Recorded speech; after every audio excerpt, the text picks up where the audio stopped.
Alright, back with segment 2. Aren't really any unknowns in this one. It's just about execution. I've got the boss locations.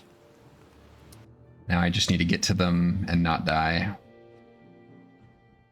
So I think order of operations is wood for silver, or wood for coal, and then smelt the silver, and while I'm smelting, they'll...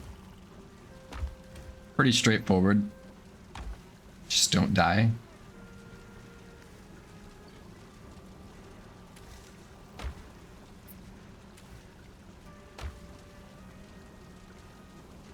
I kind of like this segment, mostly because I mean, I get really lucky again, like I do in all the segments, I think, but I think it goes pretty well. It's the shortest one.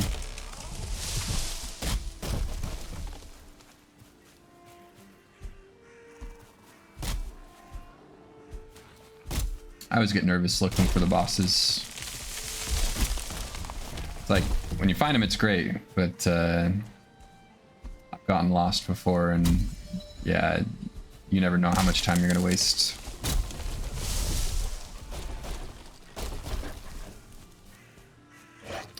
So I'm gonna need, I think I said last time, I'm gonna need a lot of wood. So I'm gonna pretty much chop down the whole forest here. Well, that bird. Rip.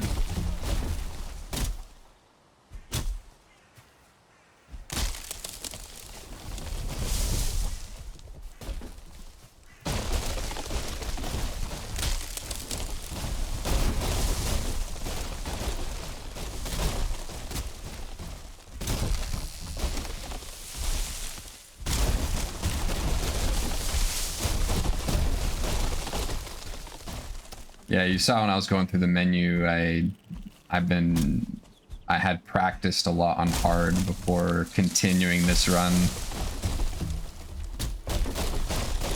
Kind of testing out some different things.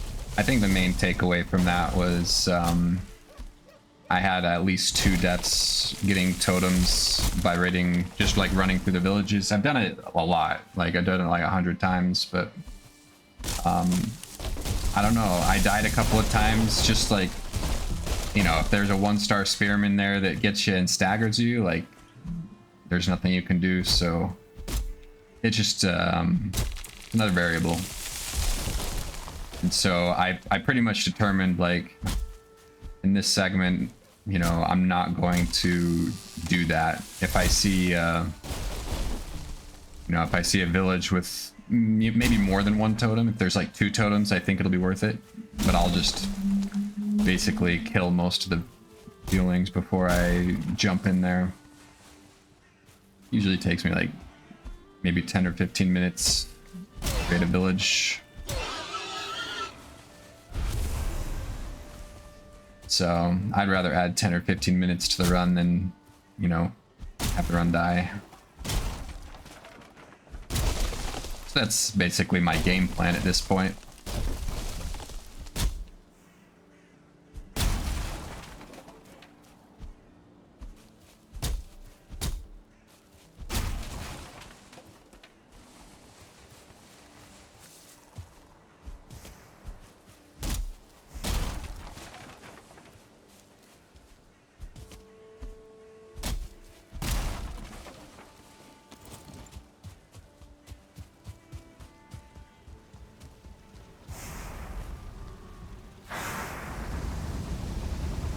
That timing. That's just going to be a theme for this one. Just beyond lucky.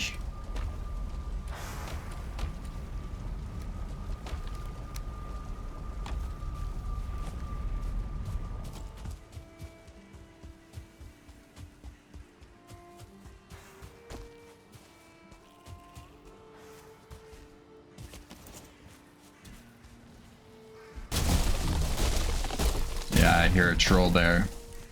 Heard him throw his rocks, so I'm kind of keeping an eye on him. Yeah, here he comes.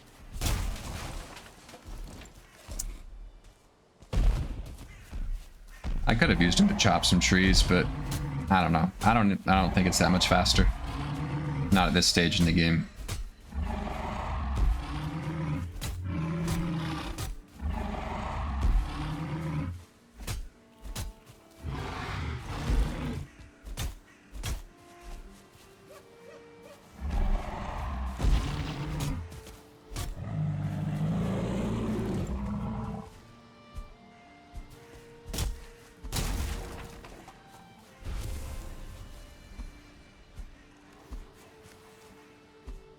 Nice.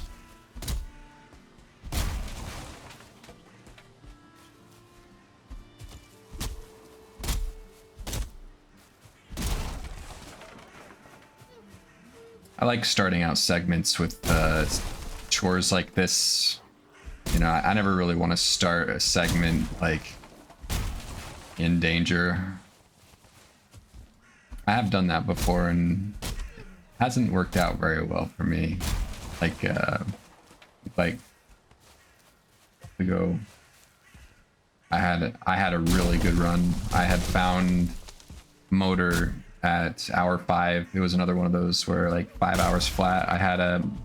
I'd stumbled upon motor, and the following, like the second segment was exactly in this situation. But I decided to get silver first, and I was fighting a golem, and I completely whiffed on the dodge, and I just got demolished.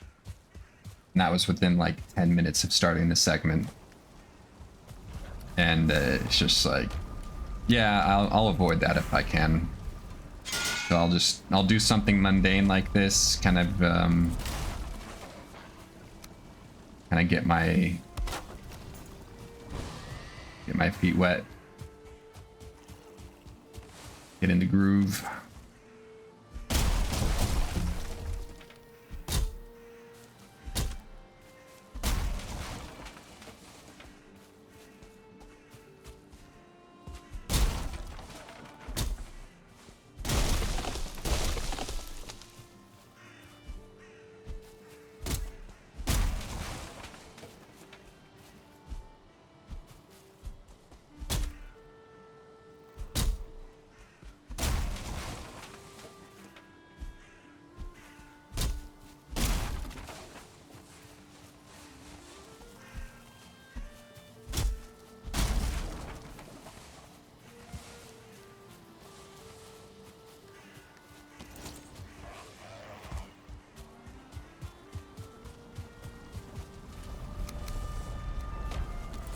I think it takes me too long. I may go for 1 or 2 more loads.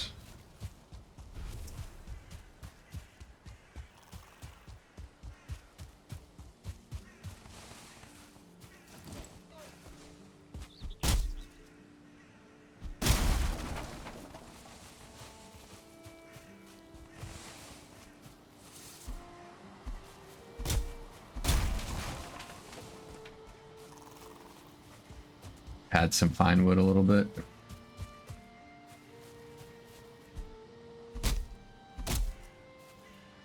I almost never have too much fine wood.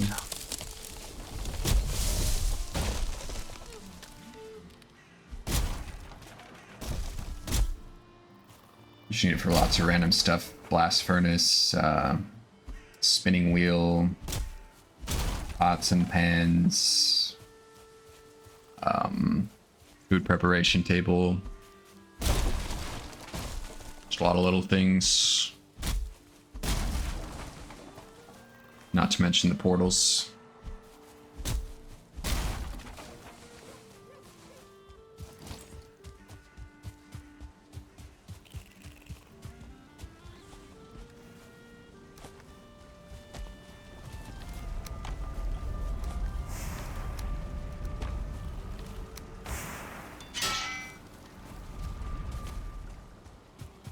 Probably one more load and then I think I'll be done.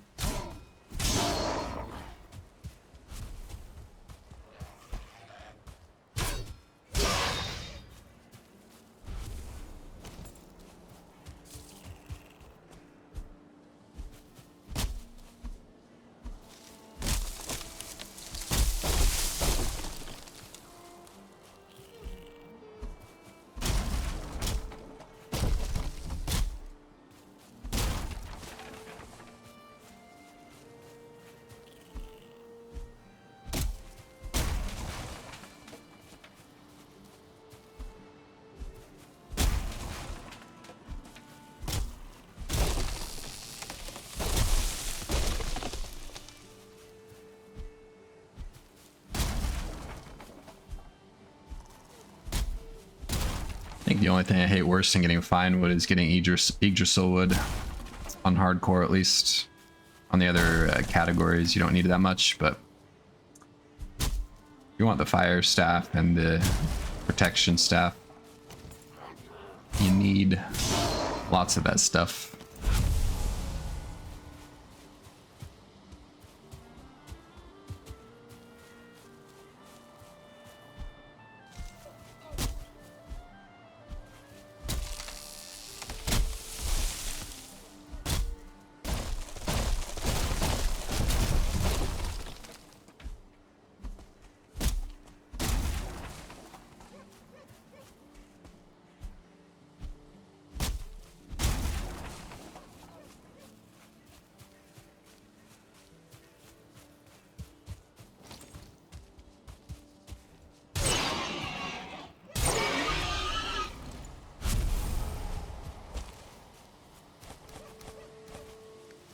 Tree.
I think that's it.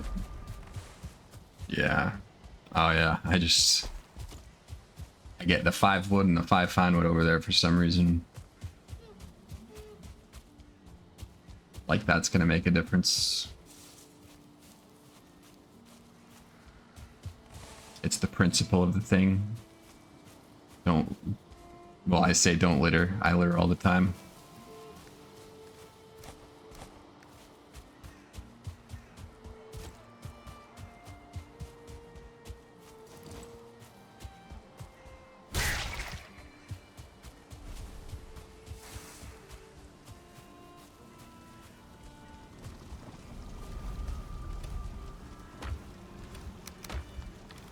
Alright, time for the run to start.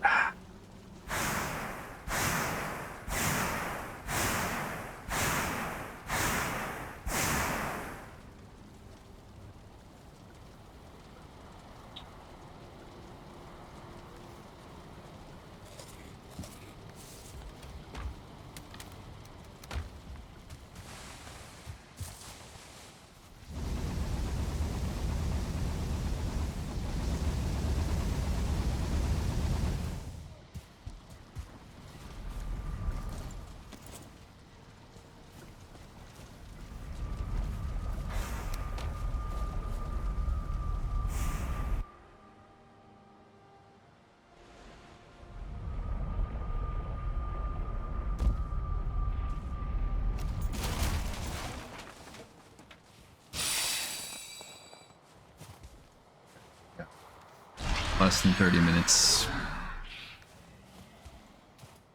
to get up there, get the silver, and get out.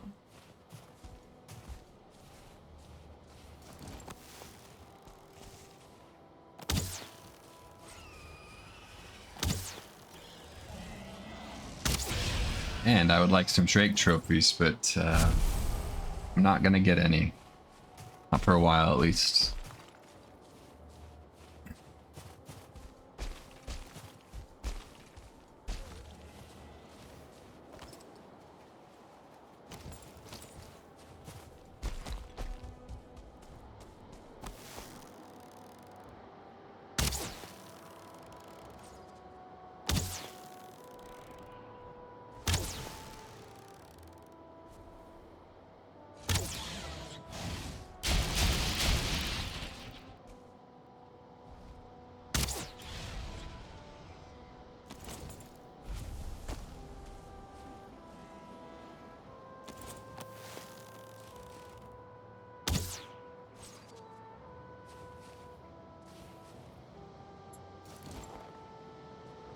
Been watching that golem the whole time I'm up here.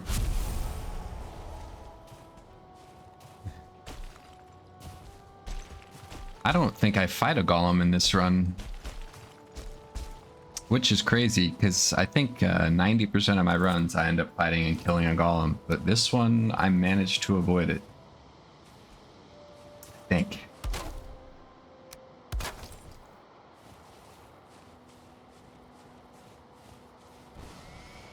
Not that I'm scared of them, it's just it takes forever to kill them. Because I'd end up using the bear claws and they do like nothing.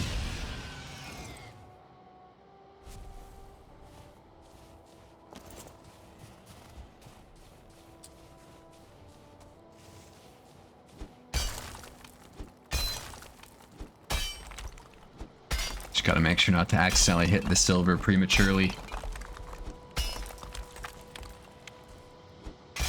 One little nick and yeah, that guy will come over here.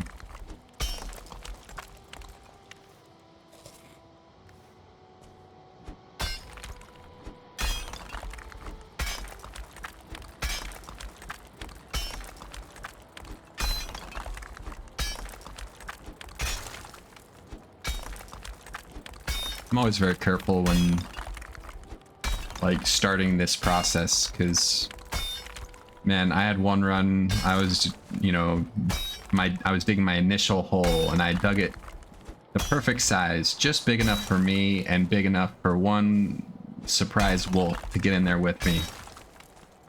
You can guess what happened. That was the end of that run. So, kind of learned my lesson.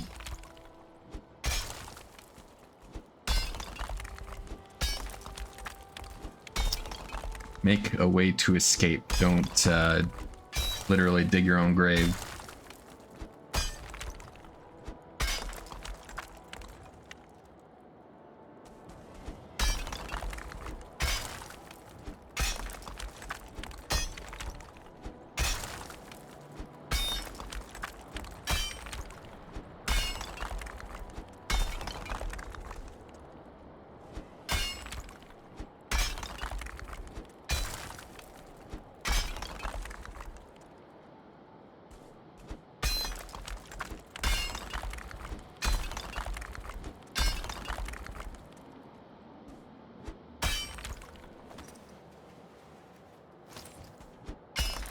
I think I hear a mosquito buzzing. That's why I put this on, because like it's not a very tall mountain.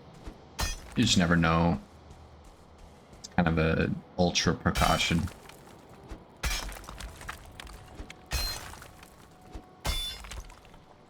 Like yeah, there's very little chance that anything will happen, but I always play a little paranoid. Especially now that I have a good run going, a lot of little things like that, I start playing a little bit extra safe.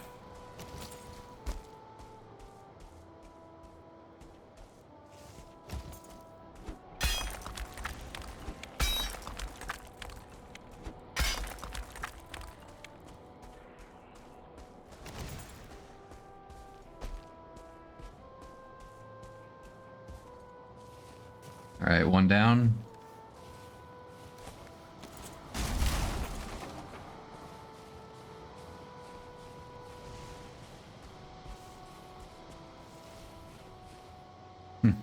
I'm checking to see if a trophy dropped, but nope.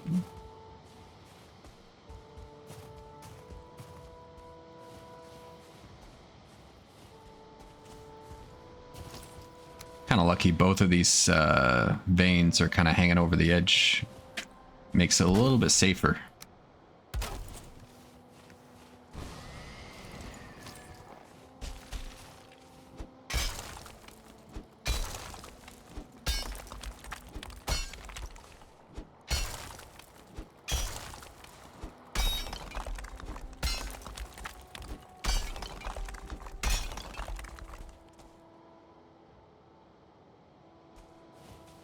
Yeah, I'm just verifying like the direction, the general direction of my ship. I think it's northeast from the mountain. So I'm just kind of starting to think about my route off the mountain here.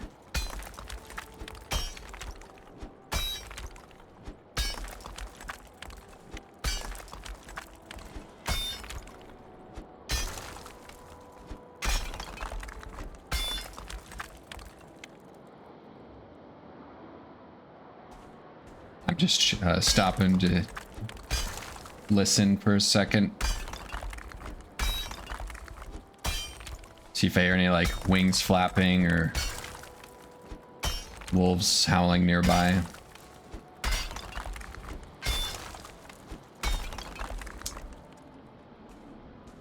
Yeah, as long as I don't accidentally like hit a rock or something or chop that tree, I think it's fine.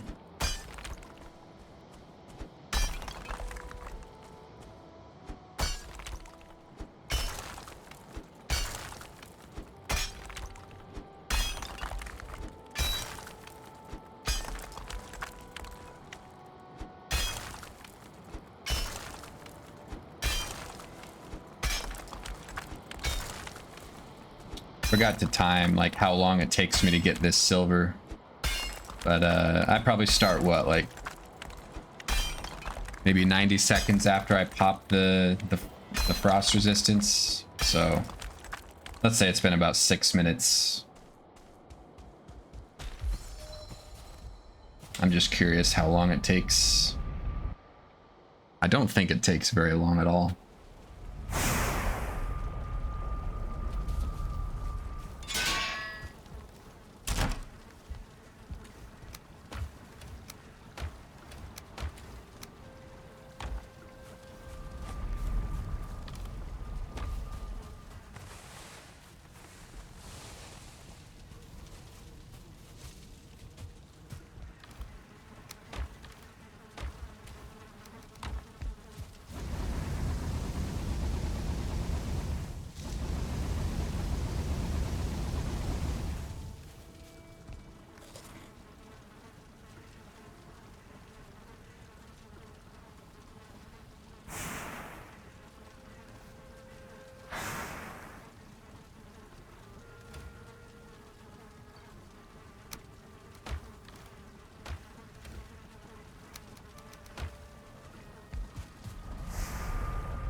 Luckily this mountain's not huge, so trucking the silver won't be as bad as it sometimes is.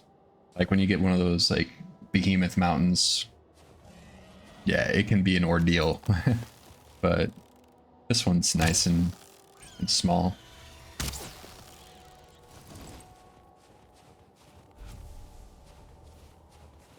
Still no trophy.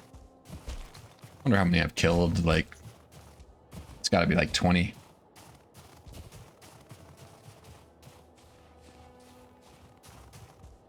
This is where I expect, so I'm just checking my, you know, surroundings to see if there's any wolves. I'm also planning my path. Kind of like thinking about where I'm gonna haul the cart.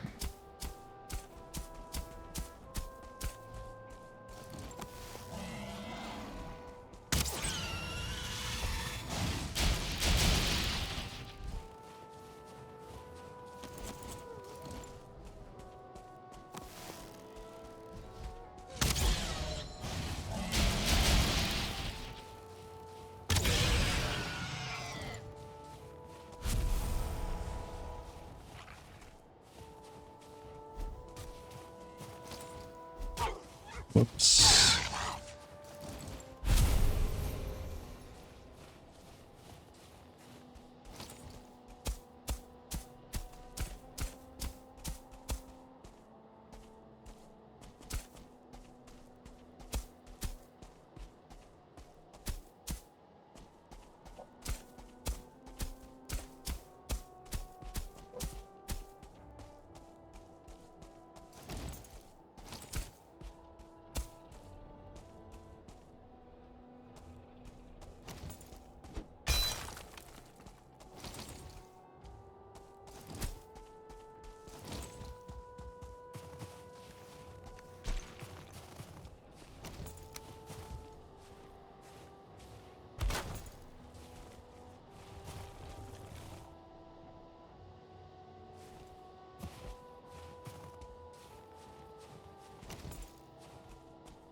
Now is really when I expect that golem to come up here, but I try and like get the very edge here so he's less likely to hear.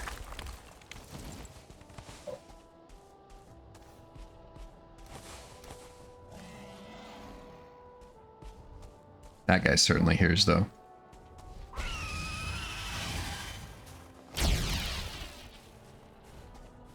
But these guys are a little easier to kill.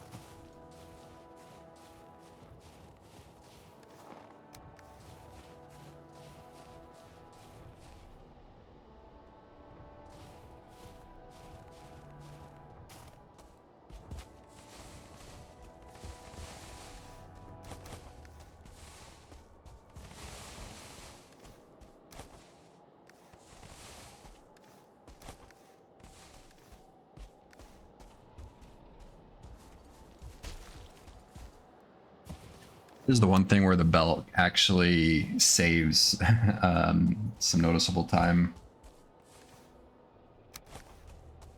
I think you can carry like 23 or something instead of 16. I don't know. It saves maybe like minutes in back and forth. Not that big of a deal.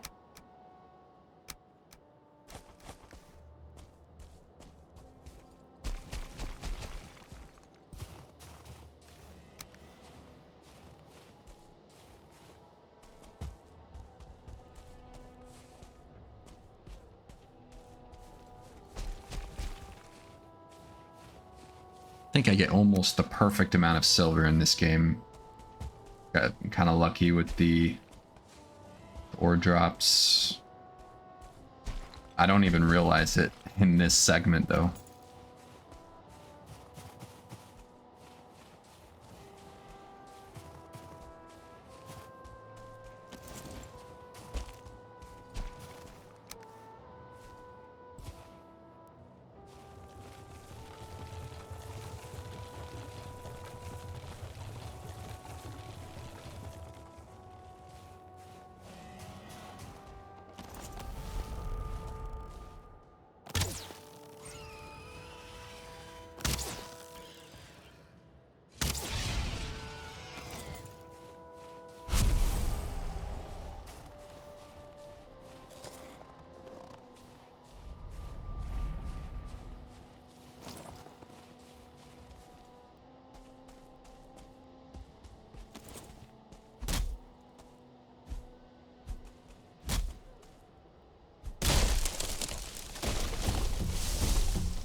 It's definitely a wolf that's gonna be here shortly.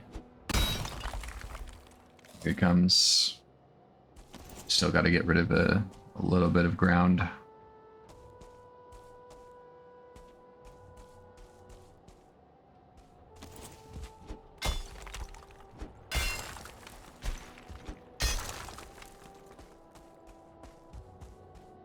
That should do it.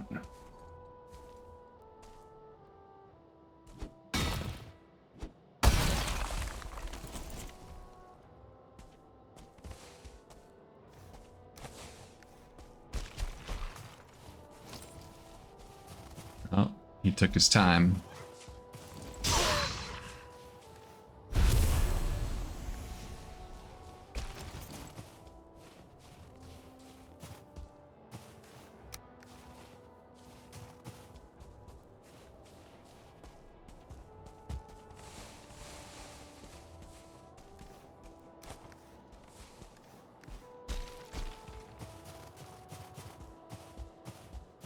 Yeah, this part isn't super riveting.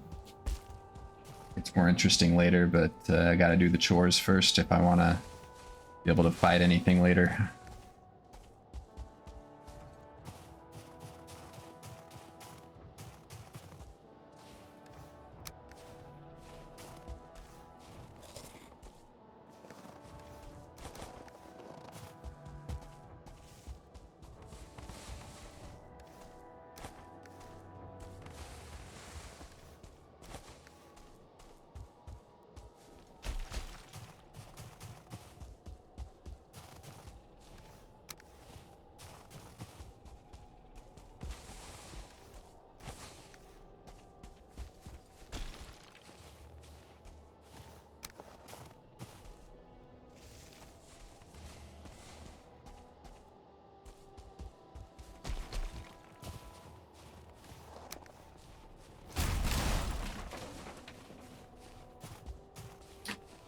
Alright, now time to get off this sad mountain.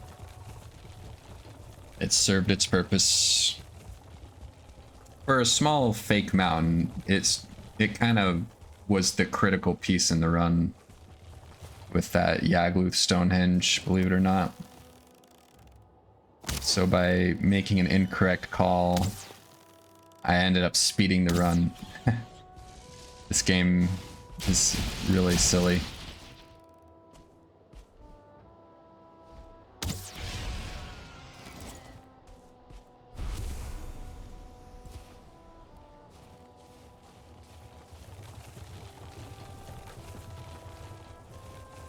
That being said, in future runs, it doesn't mean that I'll make the same mistake again, because the chances of that happening are nil, because it's never happened before. So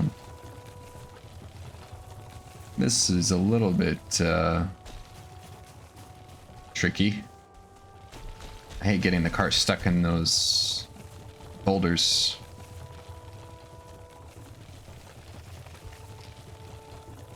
I get a little lucky here.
Kind of like this spot, and you'll see why later.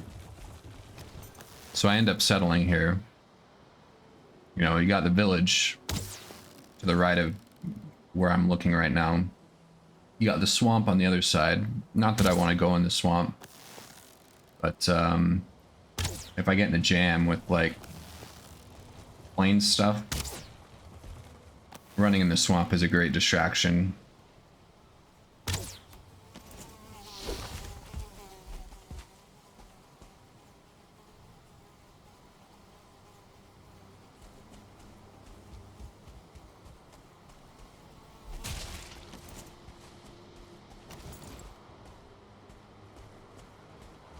Yeah, that nearby village is super nice.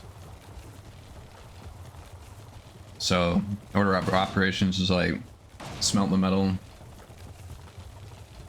and then find motor, kill motor, black metal, Wild black metal smelting, find Yagluth, kill Bonemass. Easy peasy. Anyone can do it.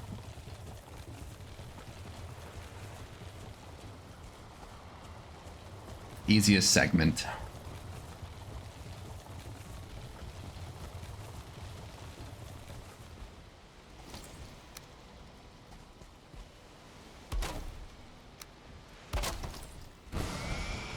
It's time to set up an industrial operation here. This is where all those circling cores come in handy.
Checking the crops. I think they're done. Yeah. I do like turnip stew. It's kind of it's a step up from cloudberries for the mistlands. Having that extra little stamina comes in handy sometimes when you're, you know, just in case you stumble on like a group of seekers or something.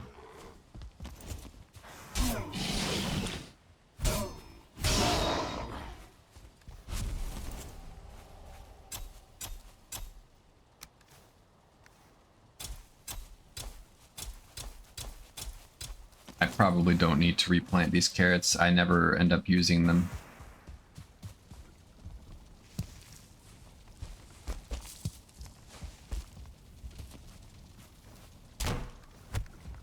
It's like one of those things I'd rather have them and not need them.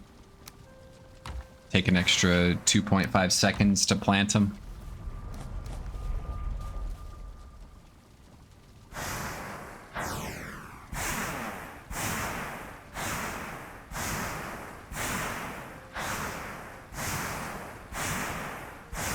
Surprised I didn't start smelting the metals.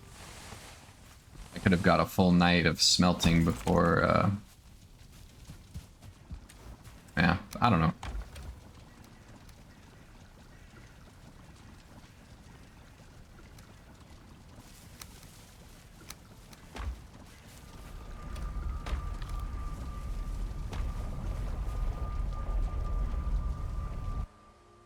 Yeah, it's gonna take a couple trips.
Guy thinks he's slick.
I forgot to check how long it took me to get the silver. I think about between 15 and 20 minutes, something like that. And then another like 10 to 15 minutes just to set up the smelting.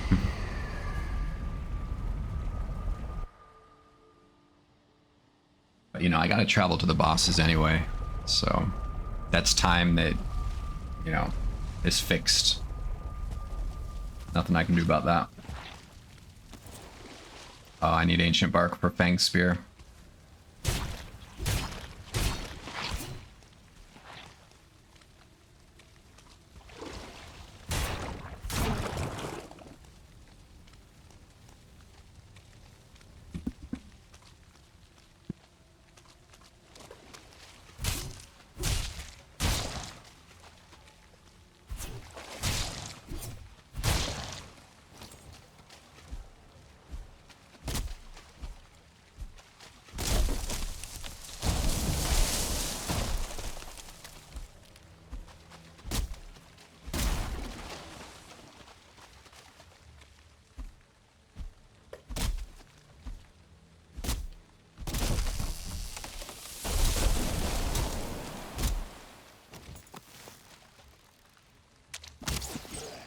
Got visitors.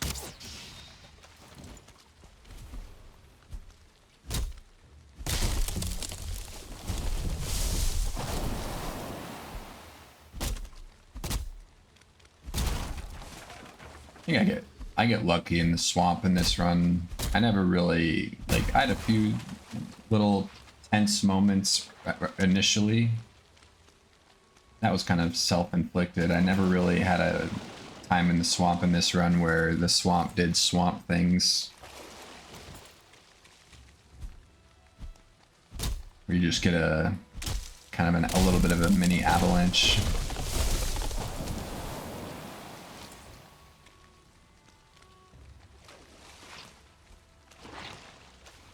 Just like one or two at a time.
Stay away from the spawner. We're not the hard win casual runs. Of course, it's different when you're playing with other people and they don't know what it is. Like, ooh, what's over here? And then all of a sudden you got like a couple of Star Jogger elites on your hands and some archers, and then it becomes an actual ordeal for no reason.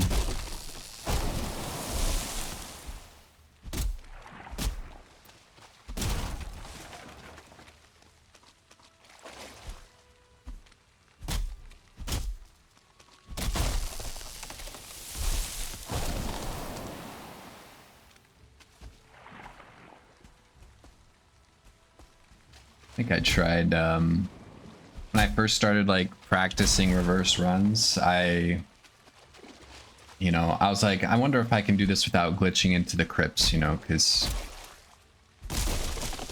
the only glitch you actually need to do is glitching into the Queen's Lair. Technically, you can get withered bones in muddy scrap piles and in chests in the swamp outside of the crypts. But I looked up the rates in those chests, and it's like 1% or something ridiculous. I think I did the math. I think I figured I would have to look at like 100 or 200 chests in order to get enough withered bones, or hope that I find muddy scrap piles somewhere on the ground. I'm just like, for a speed run, no, I'm already glitching through into the Queen's Lair, so for the sake of a speedrun, I'm just gonna use the chair glitch. Just kind of fun stuff. I like create challenges for myself.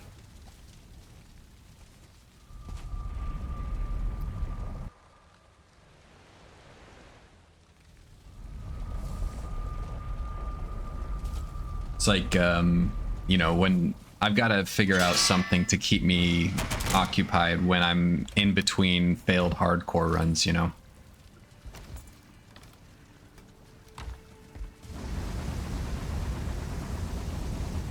Something to keep my morale a little bit high. Because it kind of wears on you just to fail run after run. Like you want that feeling of like completing a run. Like it's very satisfying.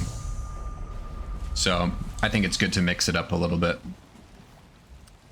Like I think if you did nothing but hardcore runs, you would lose your motivation and you'd want to stop playing the game.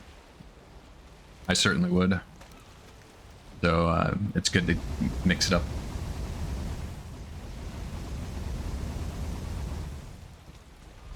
The nice thing is when you practice hardcore, you go back to like normal and it feels like everything is a sponge. And you take no damage. It's great. So it's a good way to get really good at normal. Like I feel like I can just run into the Ashlands, with nothing and be fine by comparison. On the flip side, when I play too much normal, I get in bad habits, and then I go back to hardcore and I like lose like 10 runs in a row because I forget to respect my enemies.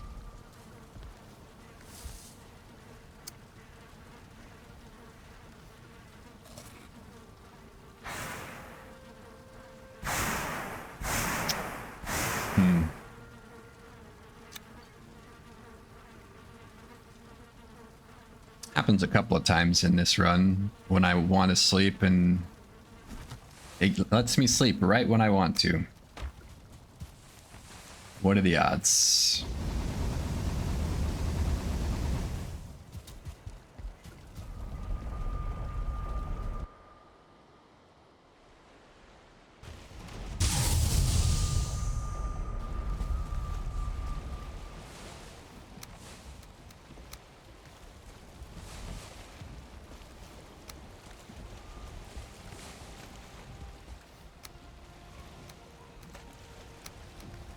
Making progress. Almost done.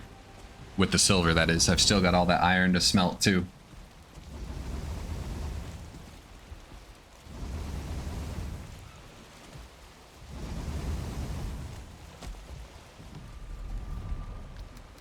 I wonder what kind of skips you could do in hardcore.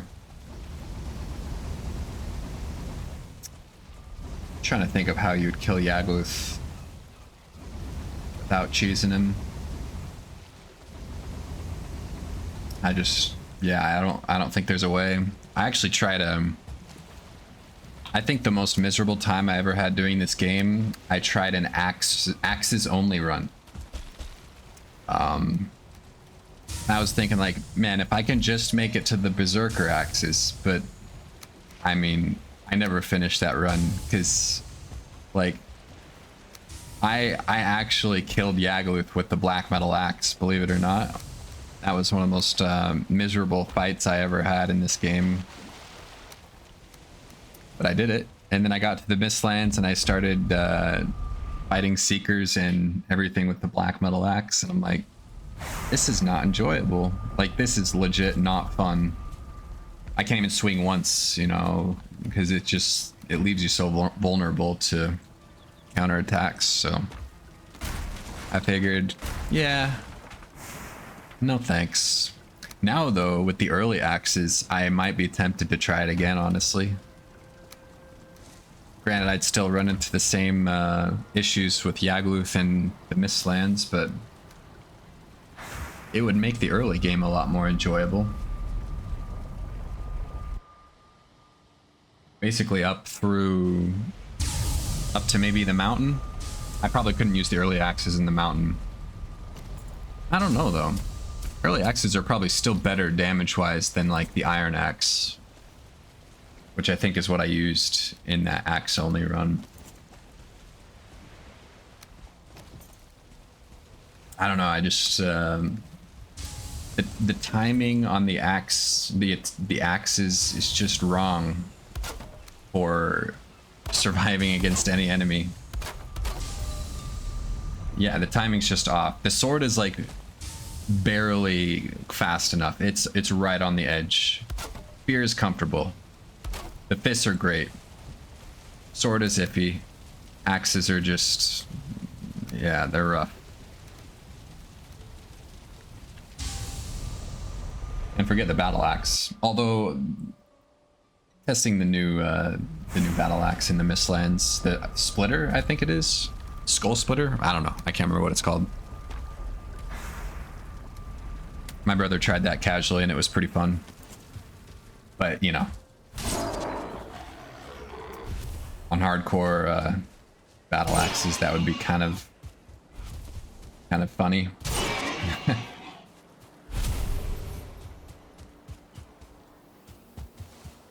Maybe it's worth a shot. I think, was it Henrik that did a battle axe run? I don't know if it was a speed run, but I haven't seen that one. Might be interesting.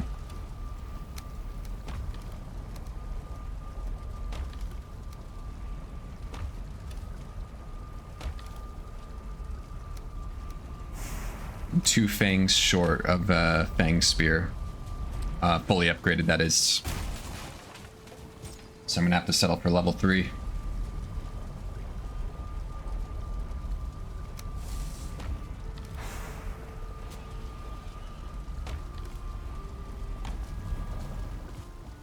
Now a club only run, that's something I've never considered. The hard part about that is like you would just have to rely on finding Haldor, so that's kind of like a Haldor or bust run.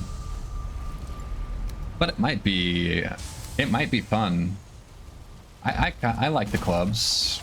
They're fine.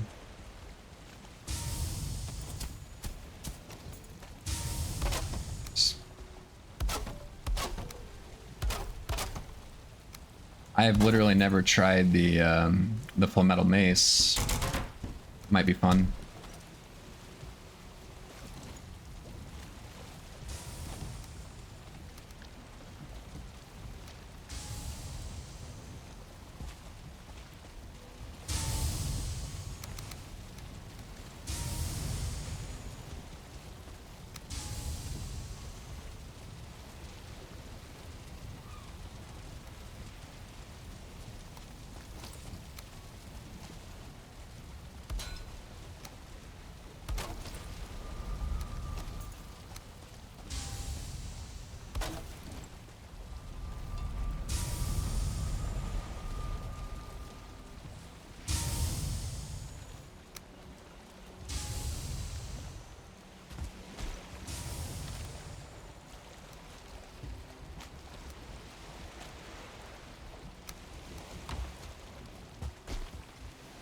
can't remember how much iron it takes to get a level 3 silver sword. I know it's 23 for level 4. I can't remember what it is for level 3. I should pay attention here.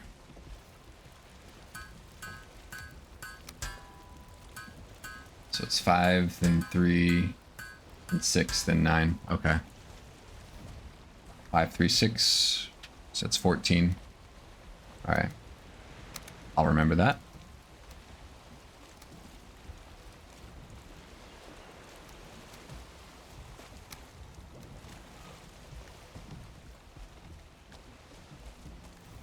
Yeah, the thing I like about Fang Spears, silver-wise, it's extremely cheap.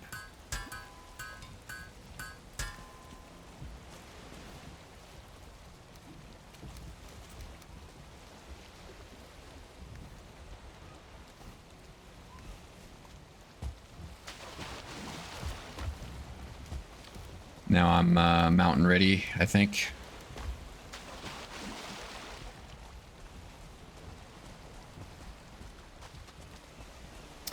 Also, the other thing that is surprisingly useful with the silver sword is you start upgrading, or you start leveling up your sword skill way before Mistwalker. So not only do you do more damage, but you require less stamina. So combat is noticeably easier in the Mistlands and in the Ashlands when you've used the silver sword. So I try and use it as much as possible. I can't really use it on fuelings because on hardcore it doesn't stagger them, but I use it for everything on the swamp, obviously, whenever the opportunity arises, and everything in the Black Forest.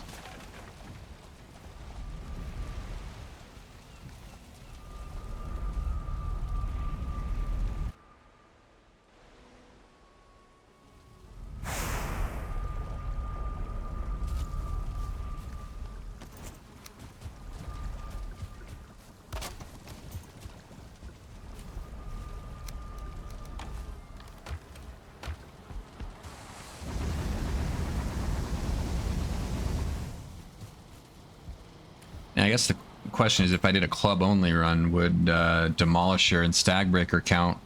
I think they would, because they're technically in the club category, in the skill tree, or in yeah, whatever it is.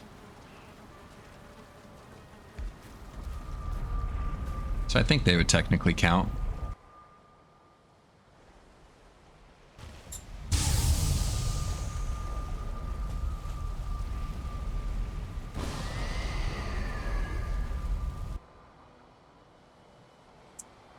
I might do some of those challenges on like hard preset. I don't think I would do it on hardcore, but hard, I think it would be feasible. Very hard, or, yeah, very tough, but feasible.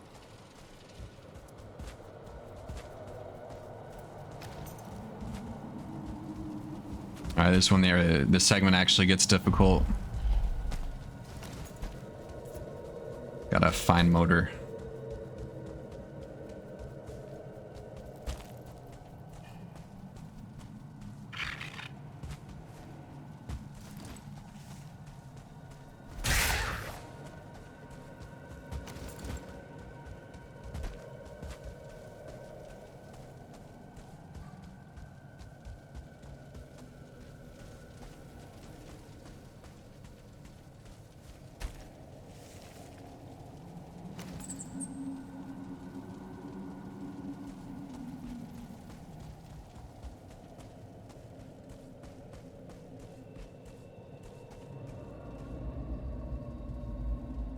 I should jump down there. The floor down there is nice and flat. I'd get a better heading. There's a lot of little things I think I'll notice in this run that could have improved my quality of my life if I had just... it wouldn't have made a difference here, but just for future reference.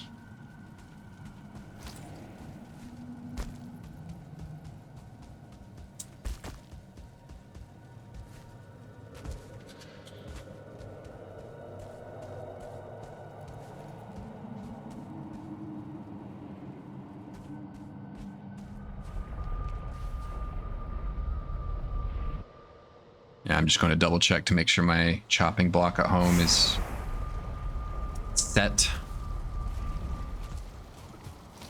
When I do the queen, I leave a portal at the queen Begbasir, but I don't do that with any of the others.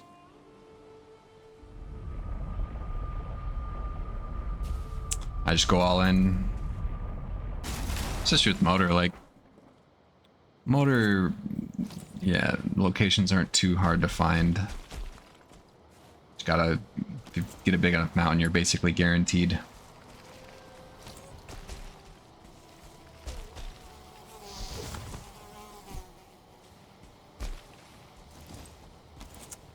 Yeah, I don't think you can punch that mosquito, man. You can, but you won't kill it.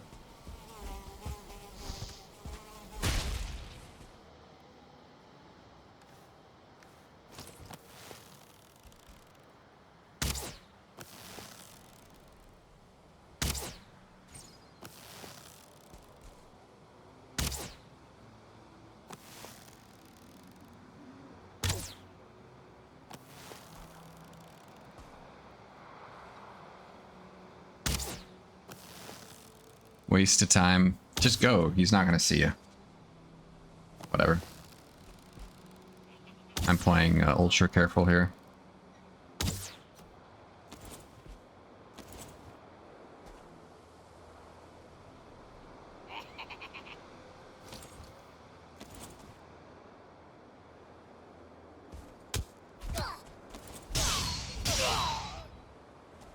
Yeah, that's much better than the ancient bark spear. I can stagger fuelings with one throw. Pretty much every time.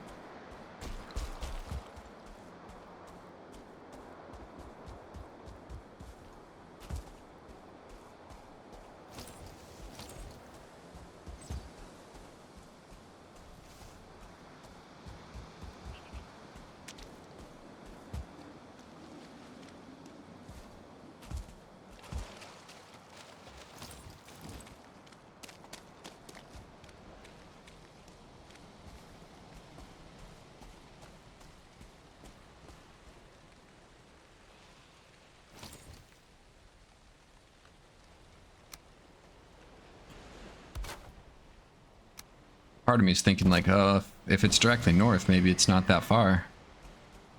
But it's a little far.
Alright, I'm what, 1 hour into this segment. I'm almost done with all the smelting.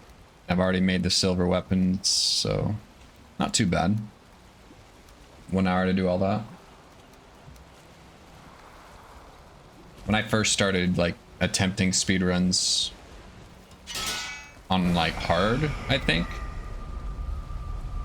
I'd be happy if I got like all the silver stuff by the 8 hour mark. Or the 9, or if I started getting silver at the 8 hour mark, and then I would like finish silver at like 9 hours and 30 minutes. This was before I started attempting hardcore.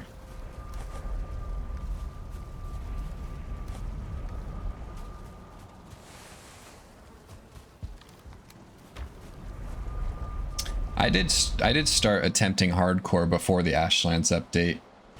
And I never completed one. I I got very close. I think the closest I ever got was I was en route to the Queen. And, you know, that was my first experience with hardcore, and I was like, how the heck am I supposed to find the Queen? None of the you know, I got one rune, but the Queen's so far away, none of the other mines have a location. Yeah, a nice introduction. And that's when I died to that 2-star tick. That was my first, like, real hardcore run that I failed. And I think I lost motivation and I stopped trying until the Ashlands came out, oddly enough. And the Ashlands kind of motivated me. I'm like, this is insane, dude. Imagine doing this on hardcore. So somehow what motivated me was the game getting harder. Doesn't really make much sense.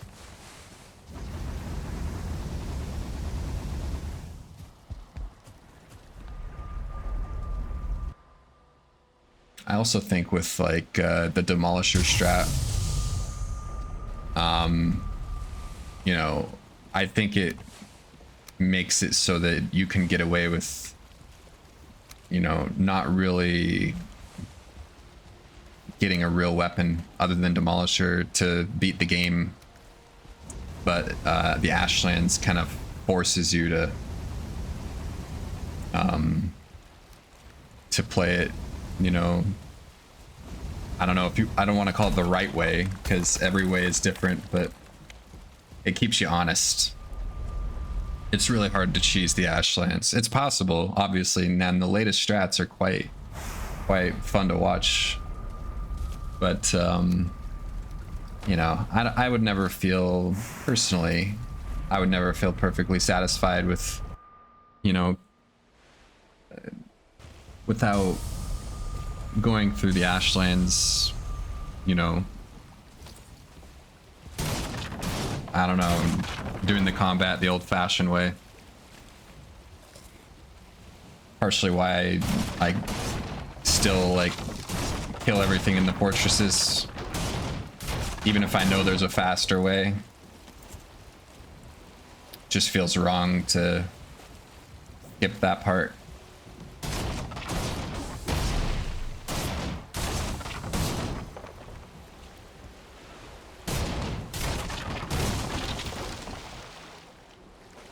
Maybe with the, you know, when the Deep North update comes out, there will be some new blood that takes it to the next level, and then that'll be my cue to retire.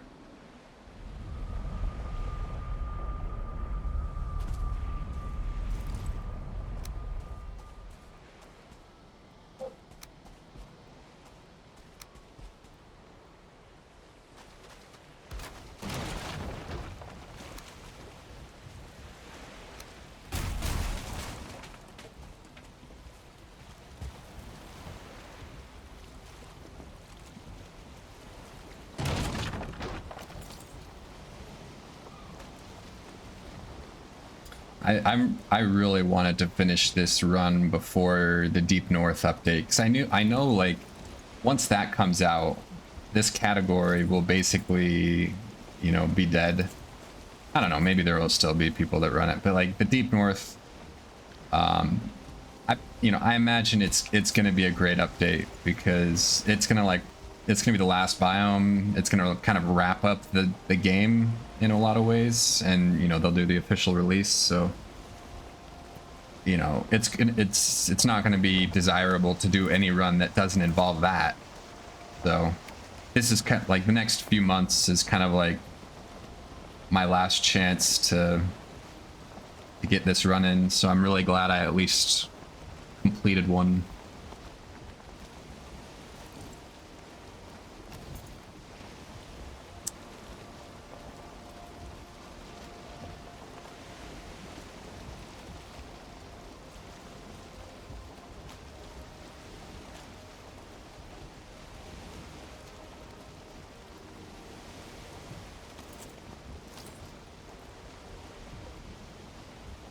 Another big swamp. Not even the same swamp, it's a different one. Wonder what the odds of that are. Two huge swamps being so close to each other. Wonder if I should copy the seed and do it in a casual run, because man, those swamps would be really nice. I haven't played casual in a little while. Usually when I play casual, it's with other people. Just like family members and stuff. Nice, cozy little game whenever there's a new update. Then they let me run off to the Ashlands.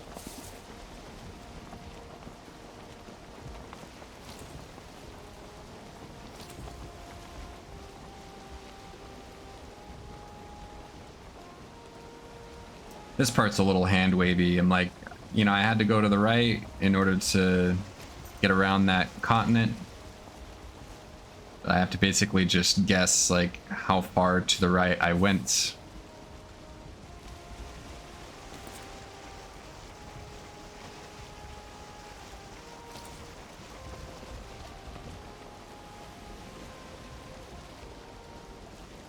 And I have to go to the left here, and you know, it's really hard to keep a perfect heading.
I was about to say, at least I'm not getting completely unlucky with the wind.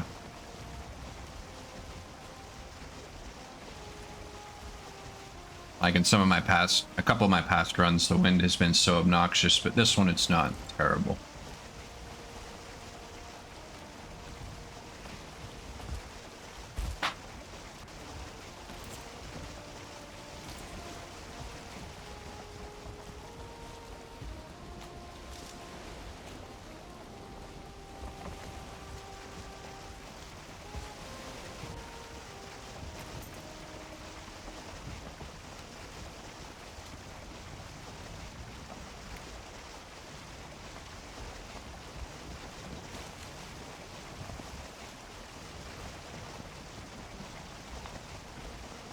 Nice little view here.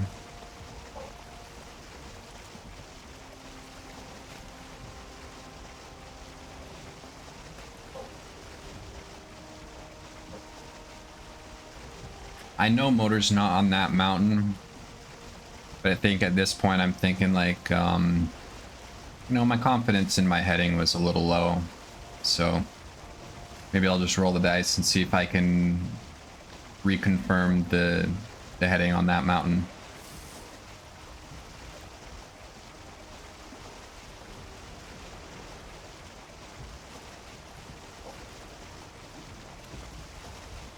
I don't think I've made that decision yet, but I will in about 60 seconds.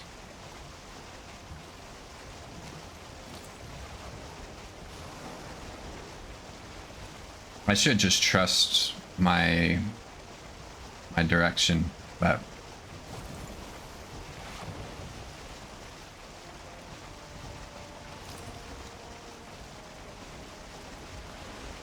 another little mini time waste.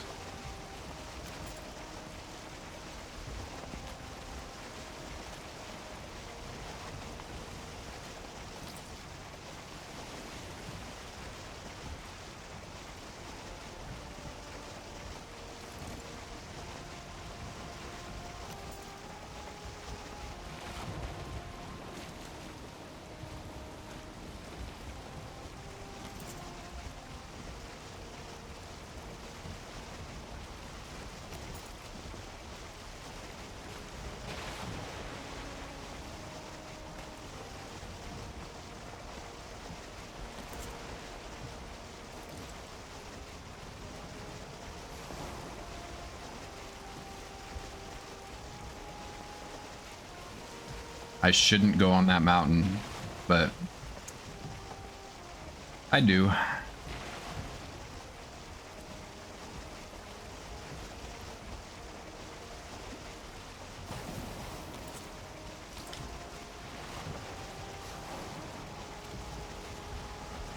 I'm like, do I, don't I? Yeah. Not a huge mistake, just a little bit of a waste. But it's easy to say after the fact.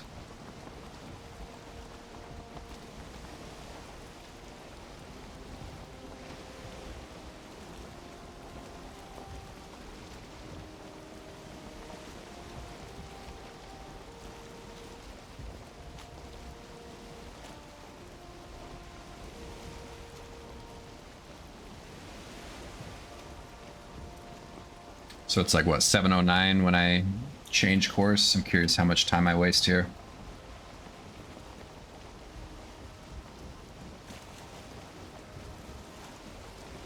I can't remember if it's a complete time waste, because I may wander around the plains and find a totem. I'm trying to remember. In which case, if that's the case, then it actually isn't a waste. Totally. Just a little bit.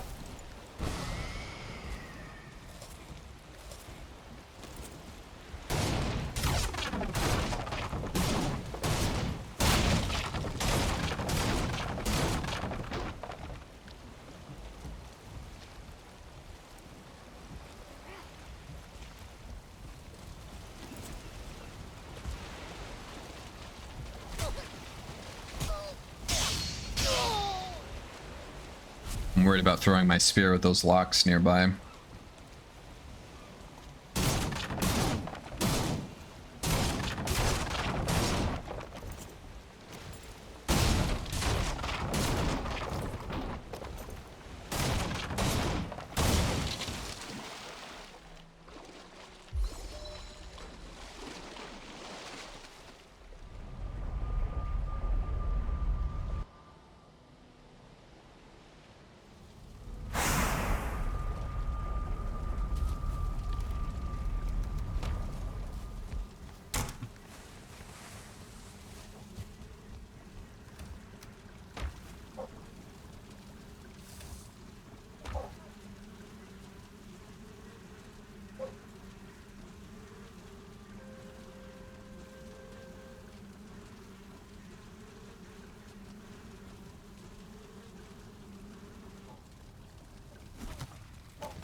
Oh, I'm short on arrows. I only have 33 poison arrows and that's it.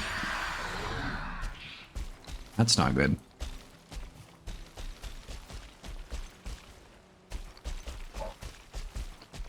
Yeah, this mountain's super steep. Looks like it got a slice taken out of it.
Nice.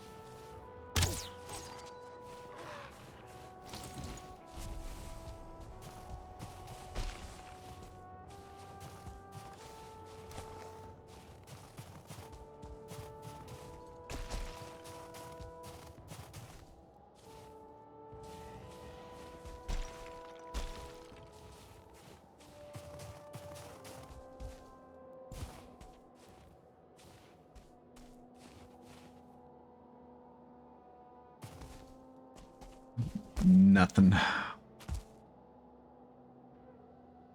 It's a pretty big mountain to have nothing on it.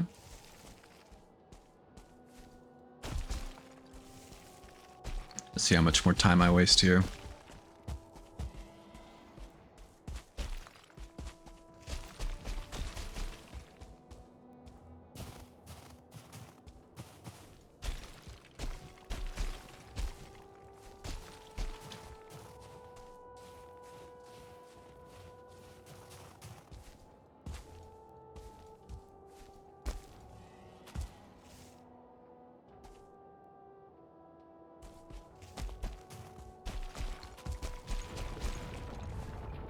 Maybe onions. At least it won't be 100% waste of time if there are onions in there. I can't even remember if there are. There are not, so it was a waste of time. Darn. And the chances of finding another one in the cave, it's not even worth it going in the cave. I'm only allowed one lucky cave per game. If that.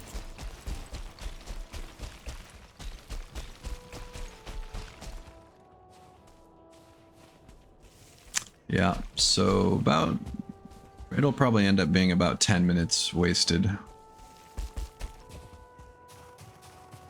from this little detour.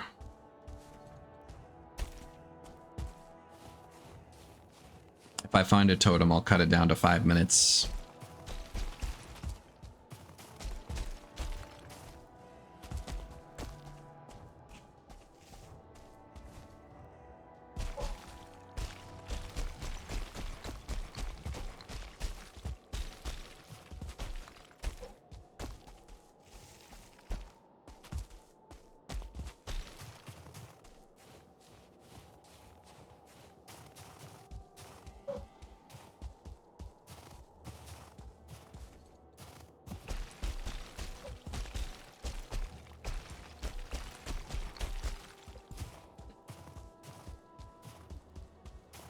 Yeah, I probably would have wandered all over these plains if I hadn't had a Yagluth location yet, but because I got that, like, you know, I'm just gonna run in a straight line. If I happen upon a totem, I'll grab it. Otherwise, I'm not gonna bother.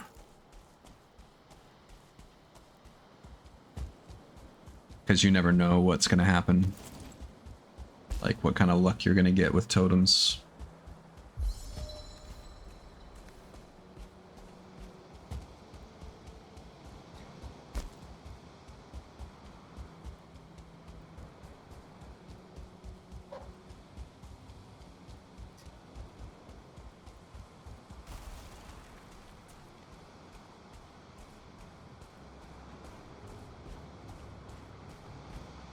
And there's a totem. So I guess not a complete waste.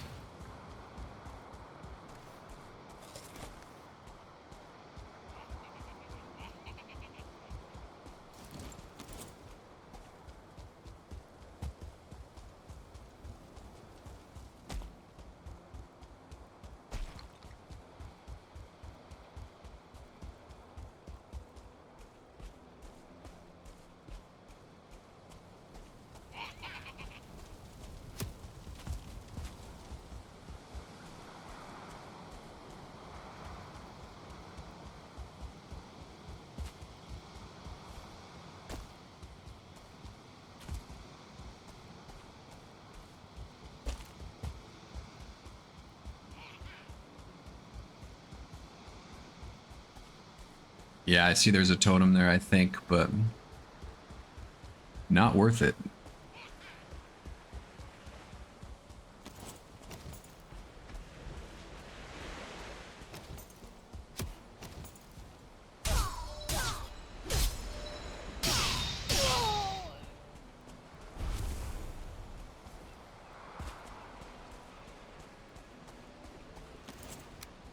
Alright, so I know I veered off to the left significantly here. So I'm probably going to sail east a little ways before I start going north again. Just to kind of get back on track.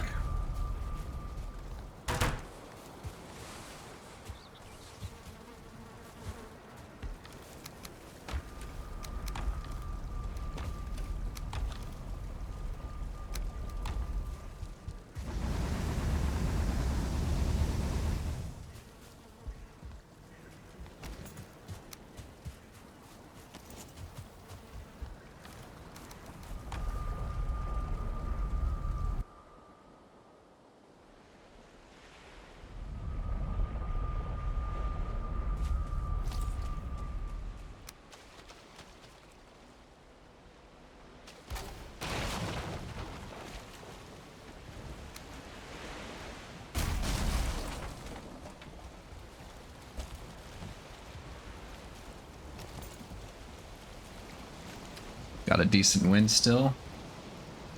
It's nice.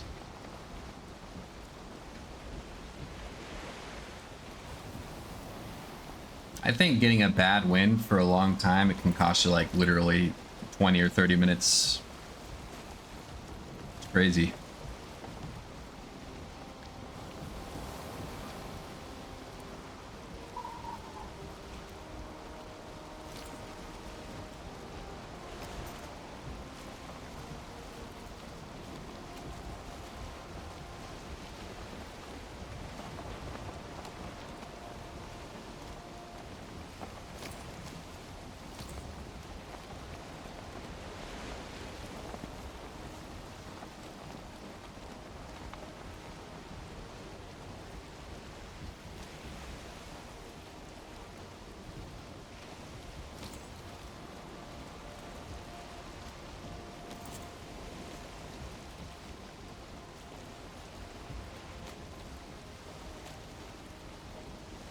So I know motors, obviously not on this mountain, but rather than sail around, I'm just going to keep the heading and just start and then just run across the mountain.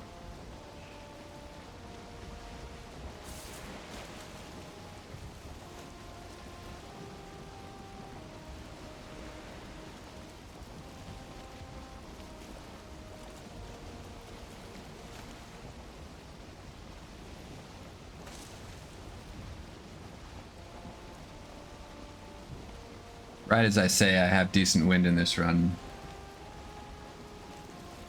Even after the fact, the game knows.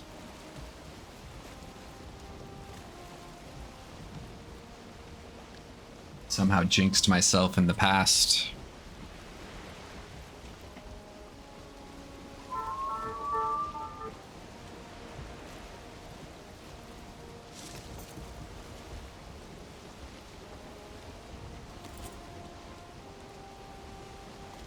It's kind of a cool shoreline.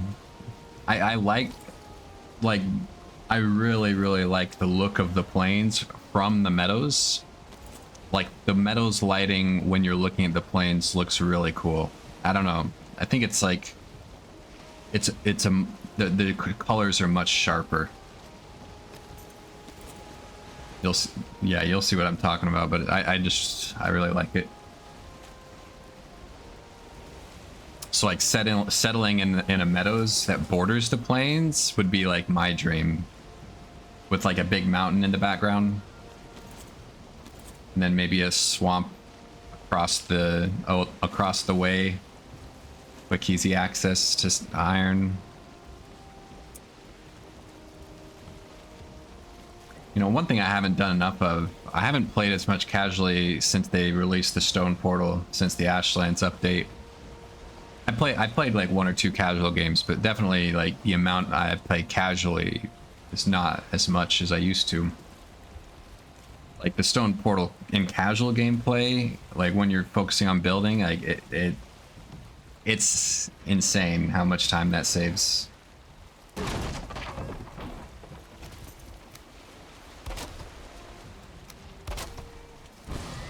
Yeah, I don't know. I just love the green and yellow contrasts.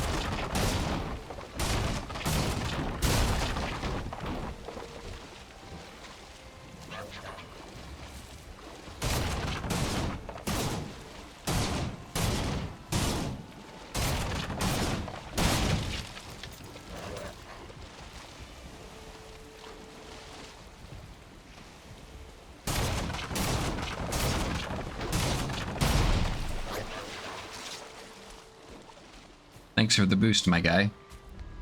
Literally the only time in world history that a grayling has been useful.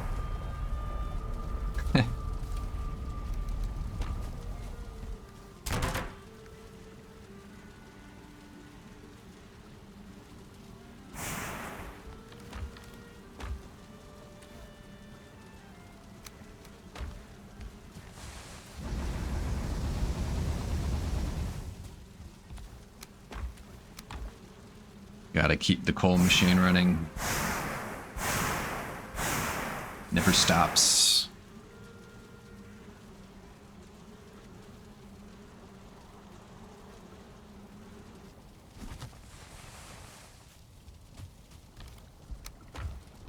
Wonder if it would have been worth it to keep a portal at that Circling spawner. And then I could treat coal like sap, you know, instead of cutting all that wood to get coal, I could just, you know, every morning and every night, I could just go through that portal and get some coal. I don't know if it would have given me enough fast enough, though. That's the problem. I think it might have slowed me down. Even with the tree chopping.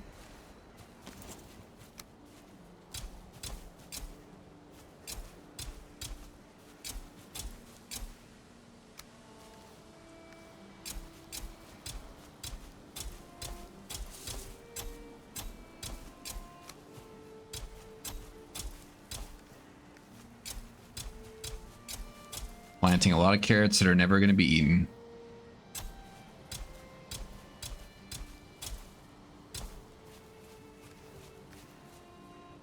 I think I've still, like, when it comes to farming, I've got old habits, like with just the quantities that I do, because I used to be a lot slower, and so I would have to plan for like a lot more food.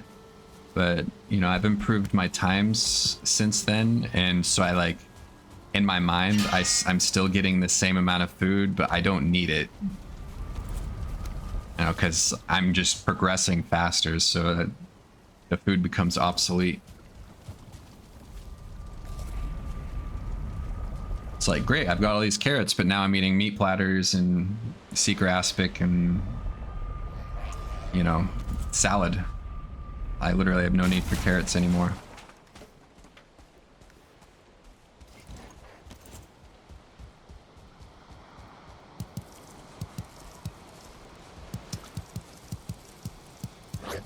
I'm not a big Mistland Supreme or Misthair Supreme guy. I don't know, I just like the meat platter better. It requires killing locks though.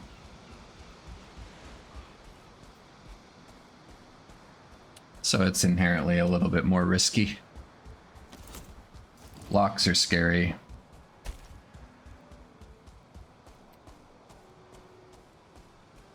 On the most recent hardcore run I had in the Ashlands, I almost died to a Lox on the third segment. Like it was one of those deals. It was like the Stone Golem. It was the first 5 minutes I went to fight a Lox and I misjudged which attack. I thought it would bite and it did a lunge or yeah, a ground pound attack, and I dodged too early. And I thought I would die, and then I managed to squeeze a second dodge in before its lunge landed. I lived. So yeah. Oh, that's a big mountain. That mountain looks motor worthy. So we're in business.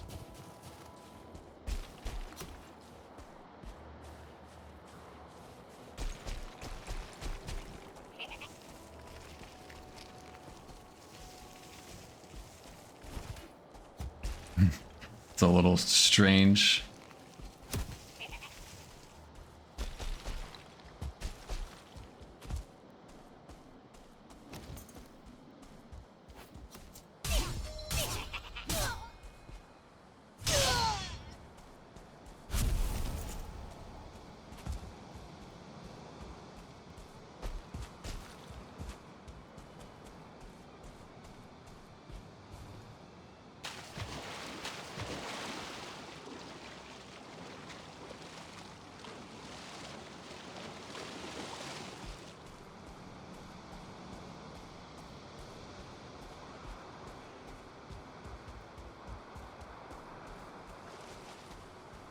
Got another welcoming party. Luckily, I've got the sword now.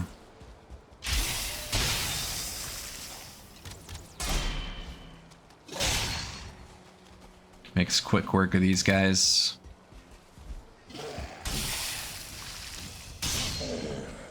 Even the 1-star.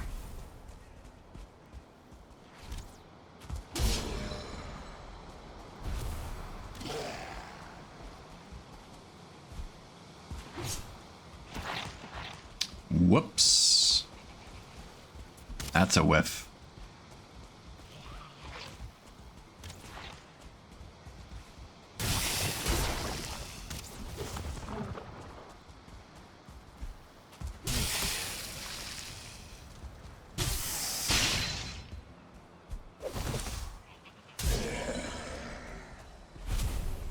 I think I almost mess up here. I use the sword against this guy and I get lucky that he staggers, I think.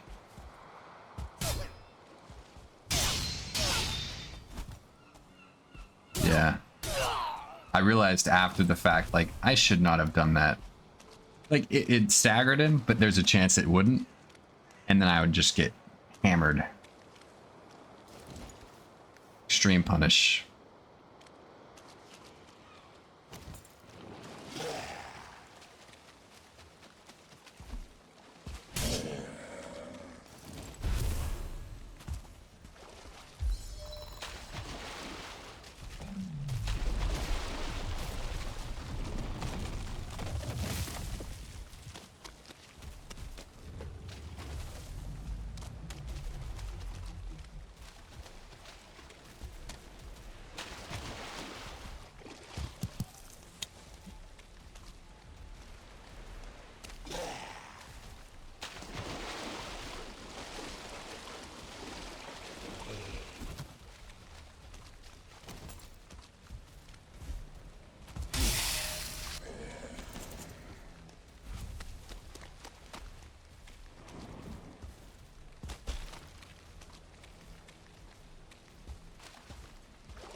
Yeah, this is a good mountain.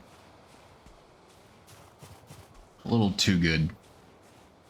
Sometimes these are too big. This one's not too big.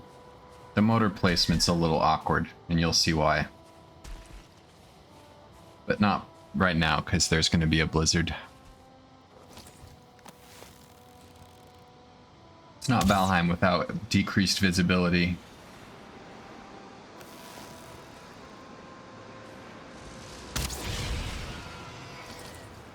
Just a gaming feature. And you know this is the Motor Mountain because I get my first Drake trophy.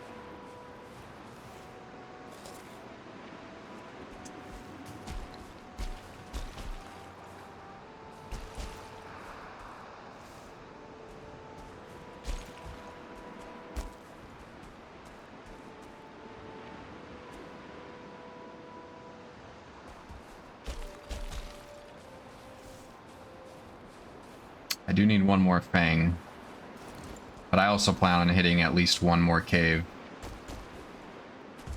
for Fenris.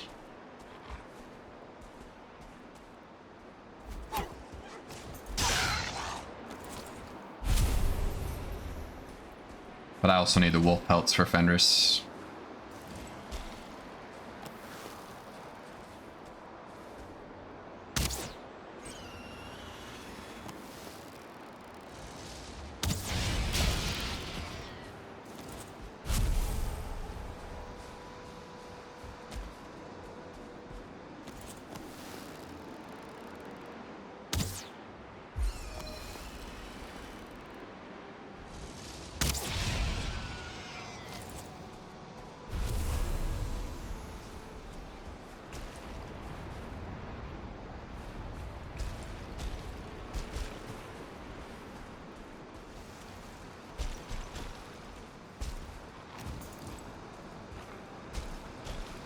Yep. This is sketch. No stamina. Oop. Just enough to dodge. And the golem can save me. Thank you, dude. Clutch golem. You know, they say dog is a man's best friend, but in this game, golems are a man's best friend. I mean, they soak up those drakes and wolves better than anything.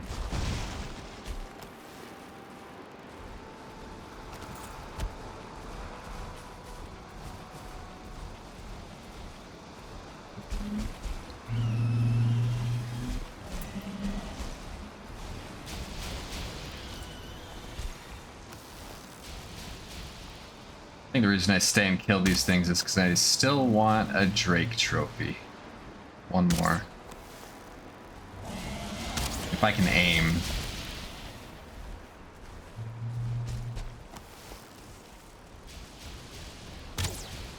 Plus, I'm like, I can't see a dang thing anyway, so what's the point?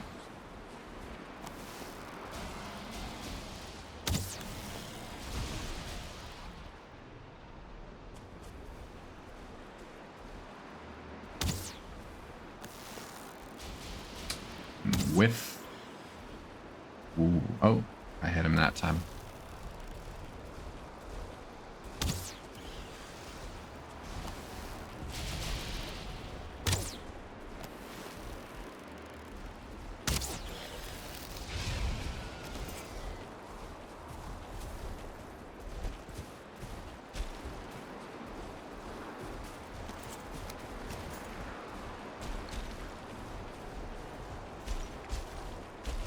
Still looking for something. Even like Vegvis here. I cannot pronounce that word. I'm kind of illiterate.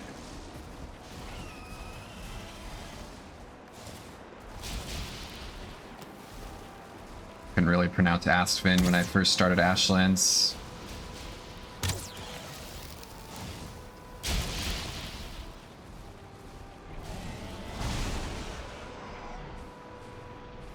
Trophy? Oh, wow. Nice shot. No trophy. What about the other one? No way of knowing.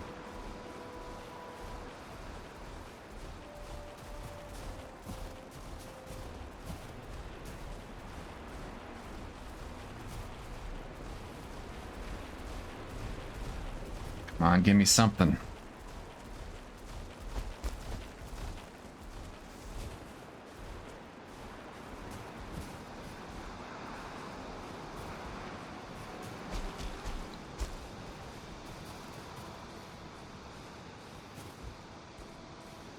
You know, now that I've played this, I know where I am, and I'm fairly close to motor. But I just can't see it.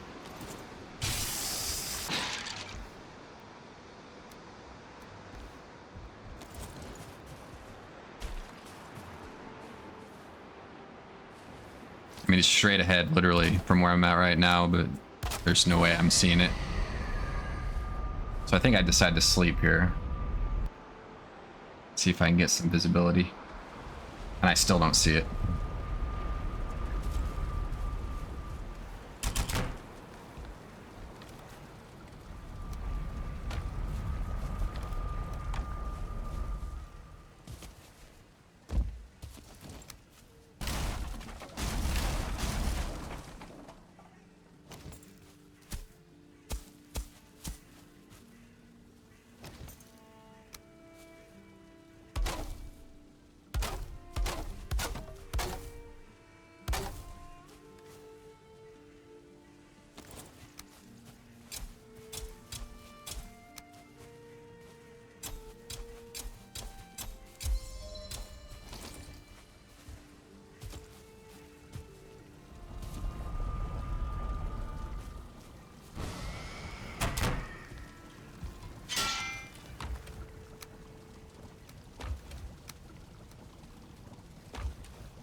Alright, fully upgraded spear incoming. My primary Mistlance weapon until I get Mistwalker.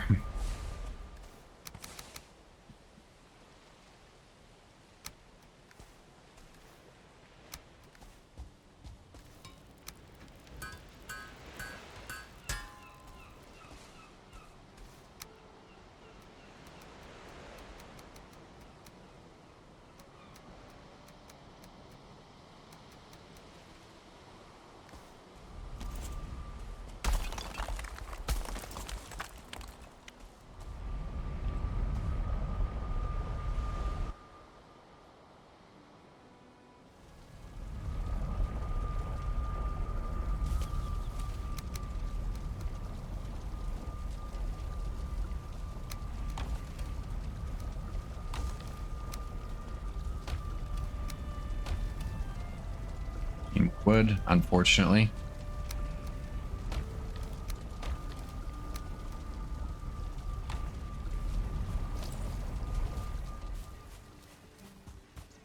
It's gonna be a common theme for the rest of the run. Need more wood.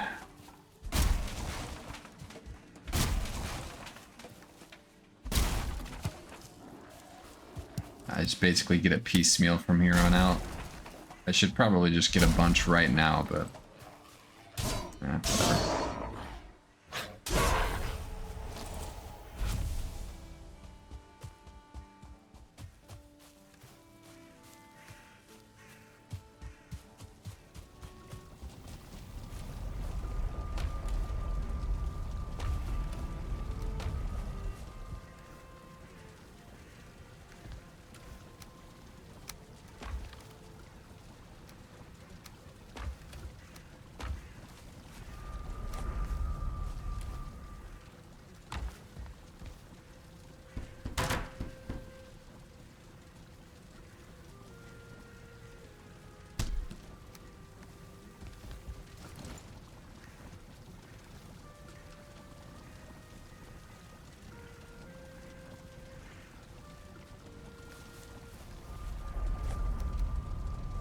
I'm debating whether to use the bear armor again, but I think I just decided against it.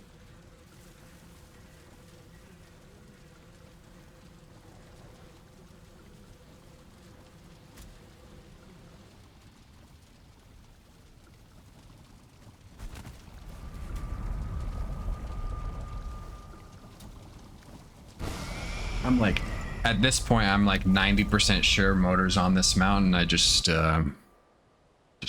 haven't found her yet.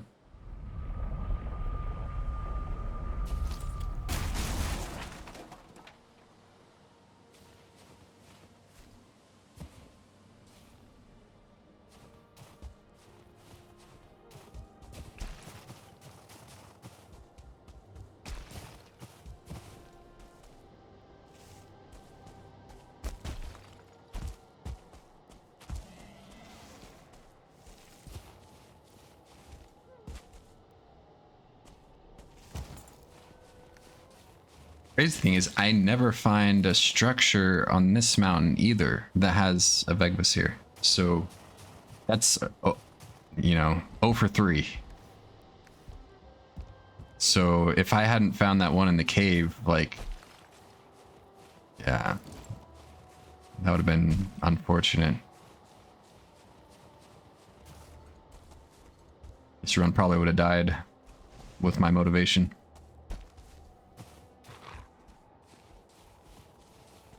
Uh-oh.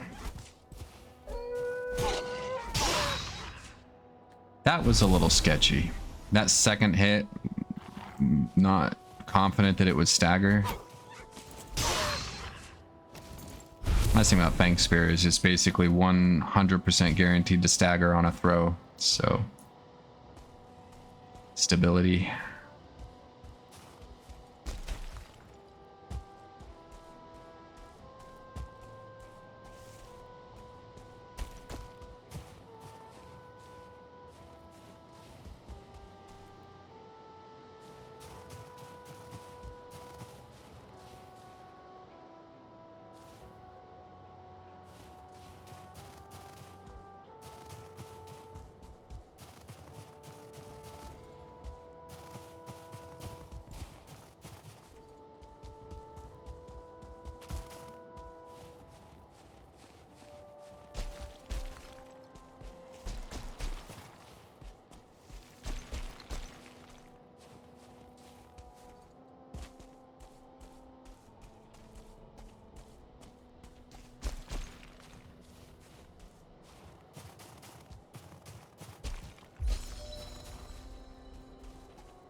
Oh, nice. Number 2.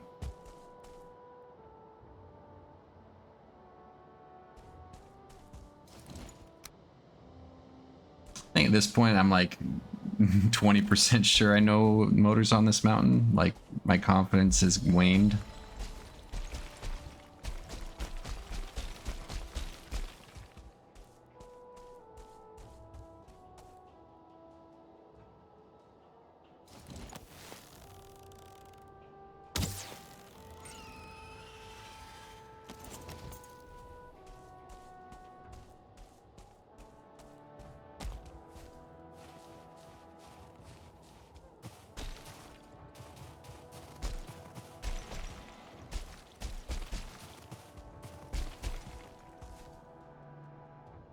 And there she is on that awkward little mini hill. In some ways, that's kind of better, but in some ways it's worse, so. Motor is always the most sketchy boss fight for me. In conventional playthroughs, I've gotten better at it. It used to be a lot worse. I think I've only died once to motor in the last few months, but still, historically, it's been sketchy. Yeah, I'm just looking at this terrain like, are you kidding me? I flatten this out a little bit so I at least have somewhere to run away from the spikes.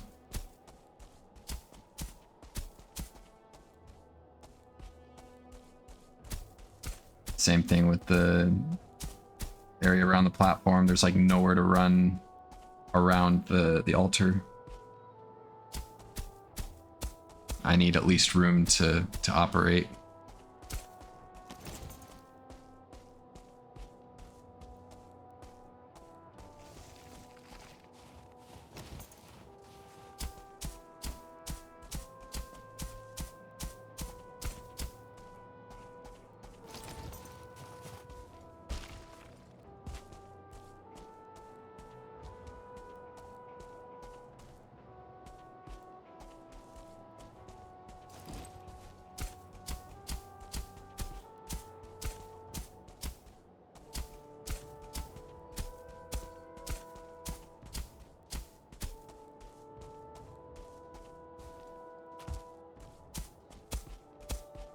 Yeah, I just know like I'm gonna have to be running around all over the place here, and I don't want any geometry inhibiting my movement, because one little hitch and, you know, that's the end of the run.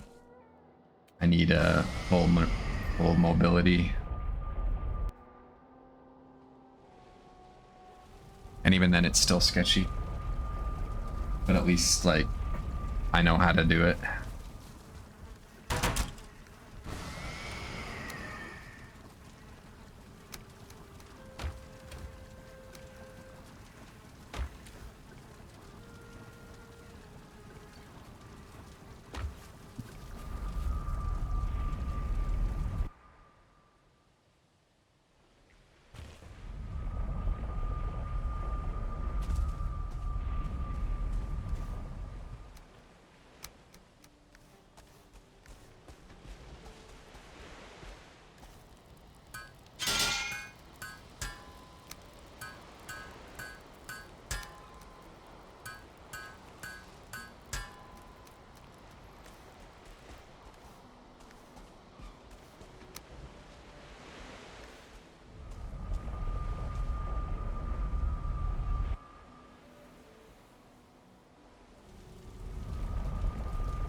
Time to get the eggs, and then I'll probably hit one cave.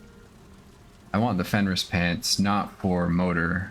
I want Fenris for Yagluth, believe it or not.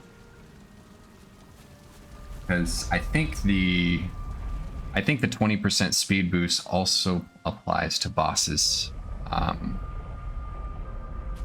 And so just from like my experience, it feels like Yagluth spins faster. So having the Fenris just helps smooth out the fight a little bit better. Otherwise, it's, you know, a little sketchy.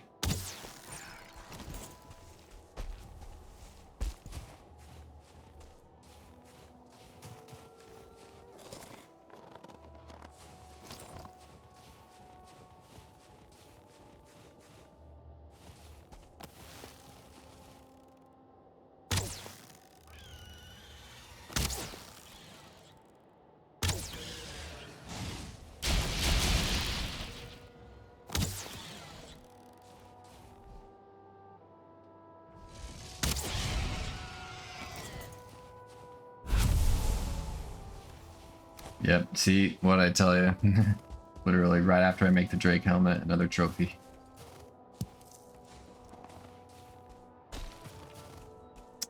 The game knows.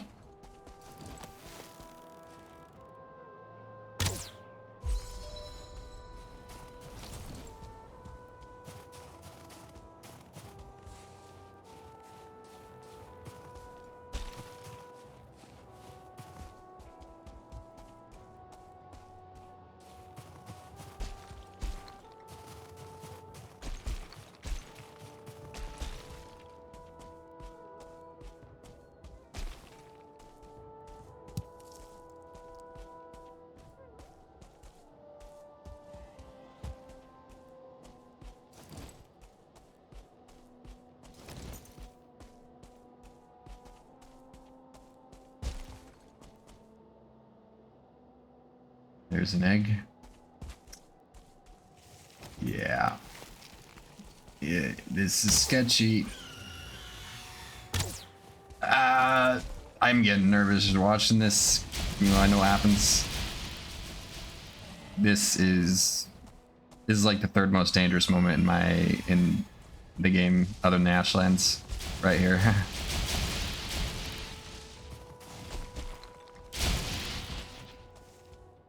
Here we go.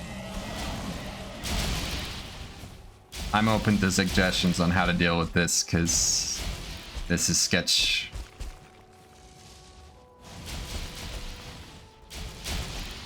It's like, can't outrun these guys.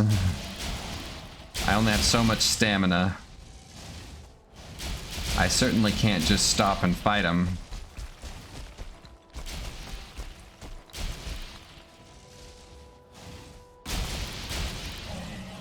And they hit pretty hard.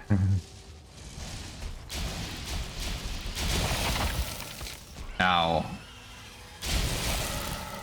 Ow. Yep. One or two more hits and I'm dead.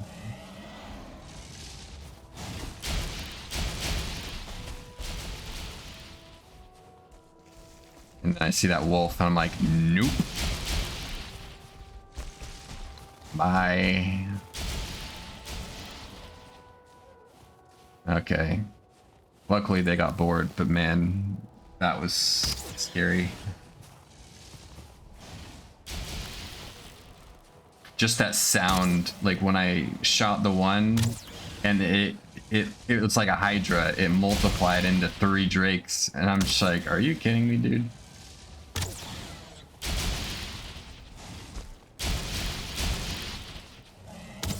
That was scary.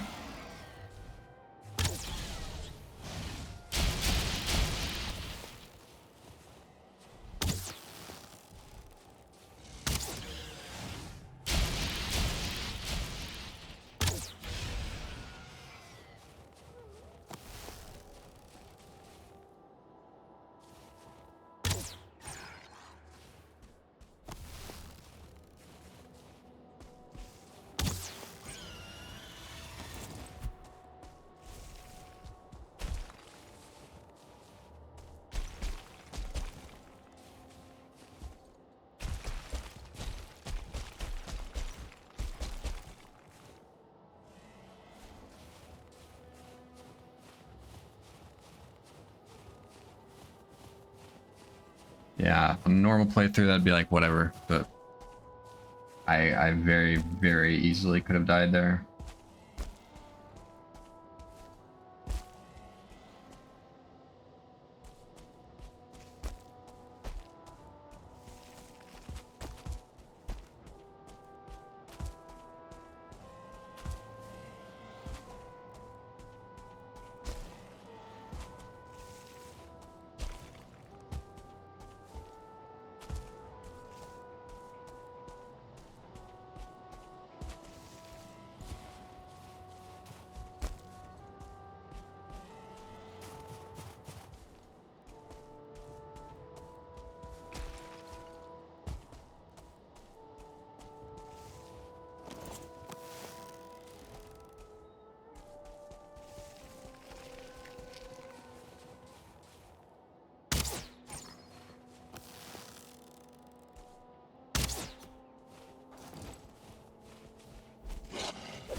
what I should have done is I should have let them spawn and then waited till they spread out. That's what I should have done. I'll remember that for future. Ow. So that did what, like 30 damage? 35, something like that.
Yeah, just gonna hit this cave real quick.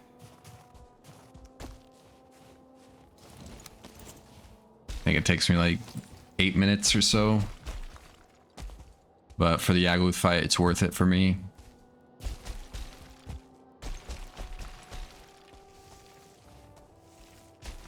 I say Yagluth fight, but it's not really a fight. It's like a little dance. I don't know. It kind of discovered it by accident, but like I wouldn't circle him like that. But if you've ever played the Yagluth fight straight up and you don't circle him, it is it's extraordinarily tedious because you literally can't do any damage to him for like 3/4 of the time. You just have to wait for either for him to growl or for, you know, the 3 seconds that you can get one combo in when the fire is, you know, gone. So it's kind of annoying.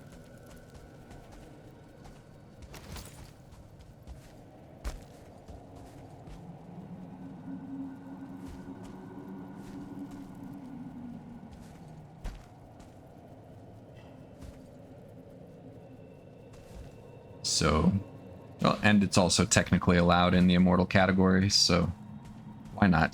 It's way faster, it's safer. It's a little cheesy. If they got rid of it, I would not protest. Same thing with the Queen.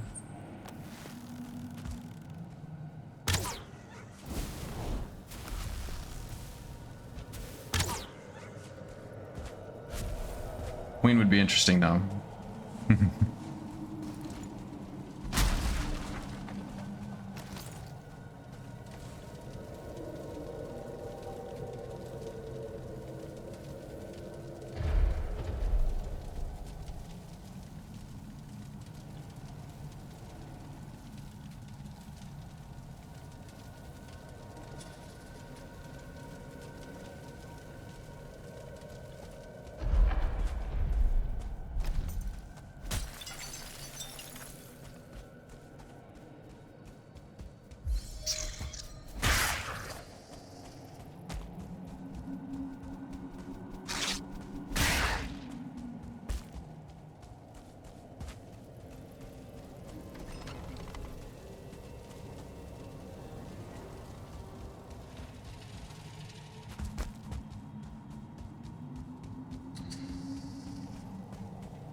I'm playing way too scared.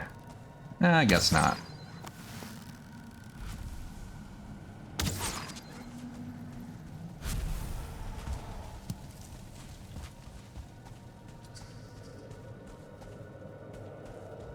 Yeah, this one just keeps going.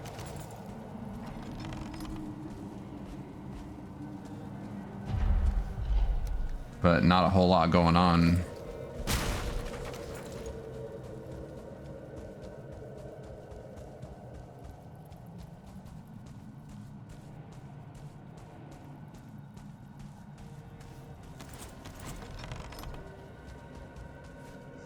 Oh, hello. Nice shot, buddy.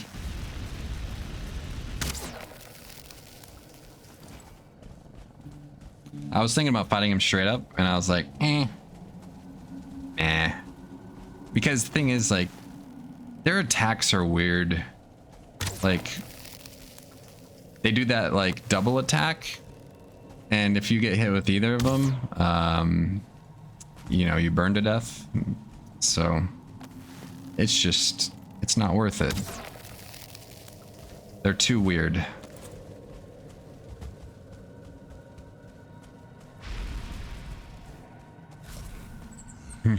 Like how that one just spawned out of nowhere.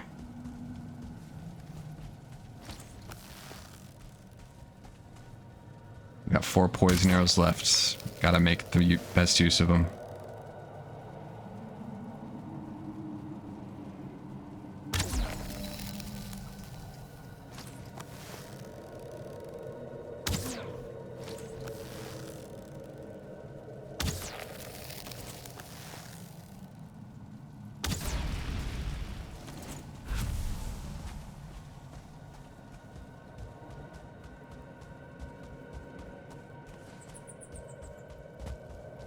Cultist Trophy is one of those things I'll pick up even when I don't need to. It's like, I know I'm not going to make a Fenrir's Hood. I already have a Drake helmet, but I would pick it up just because, out of habit.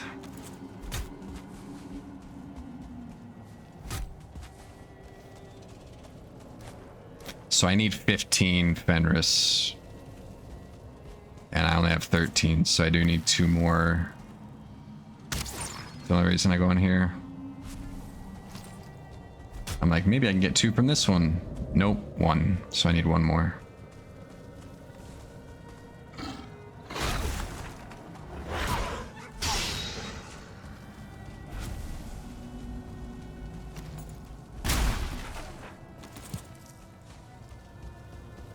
I pick up 1 for good luck. Alright, hurry, go fight motor. Find your way out of here first. This place is a maze.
Yeah, I'm not running back to motor at night.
Again, not enough wood.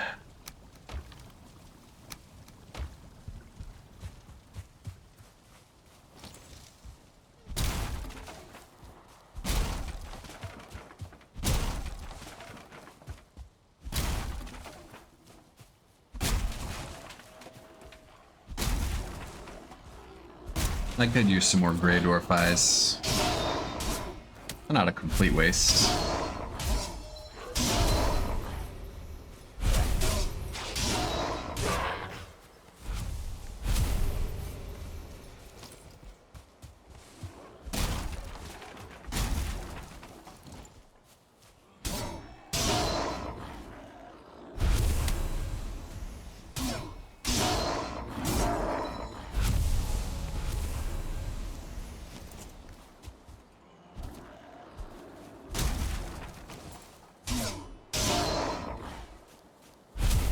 Oh, hello, Odin.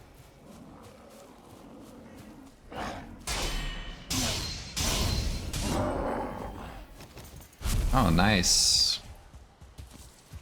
Nimble Anklet activated just when I needed it.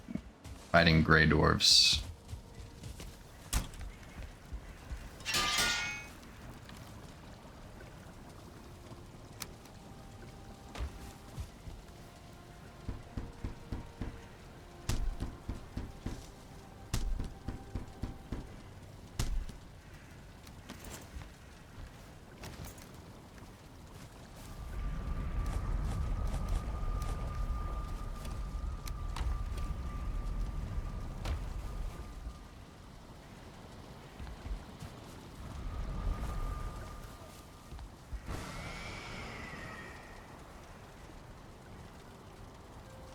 I usually take a break right before boss fights.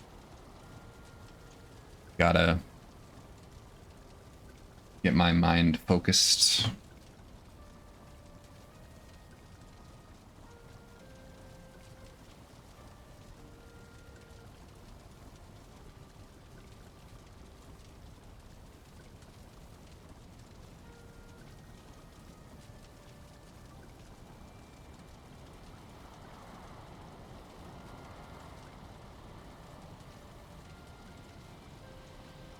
This motor fight is something. I mean, that platform, there's almost no real estate. And the problem is, motor needs real estate in order to land, or to think about landing. So you can probably guess what happens when she doesn't think she has a place to land. She doesn't land. So this fight's kind of annoying. Not the worst I've had as far as like bad luck with motor, because even with the no landing, I'll take that over like random wolves and golems and drakes attacking me during the fight. I did have a hardcore game where I tried to fight a golem and motor at the same time. That did not end well.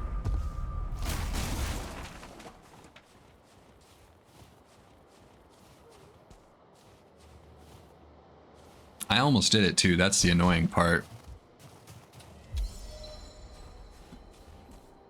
I like got motor to almost dead, but yeah, wasn't meant to be.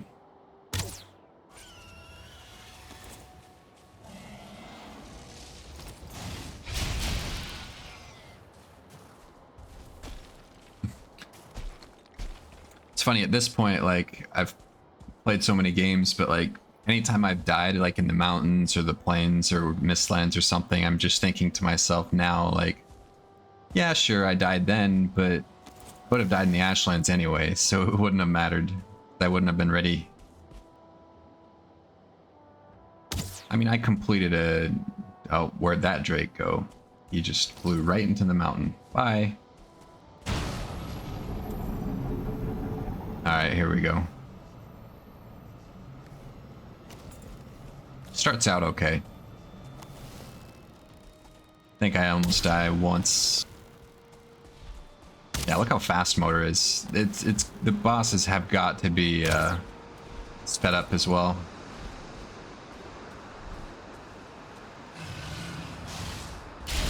You can almost tell like the movement's a tiny bit unnatural.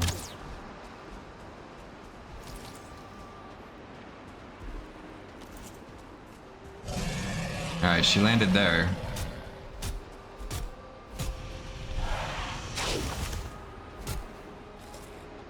I think when I first started learning how to fight all the bosses on these runs, learning the timing of motor's attacks took me a while. I died like probably half a dozen times before it finally sunk in.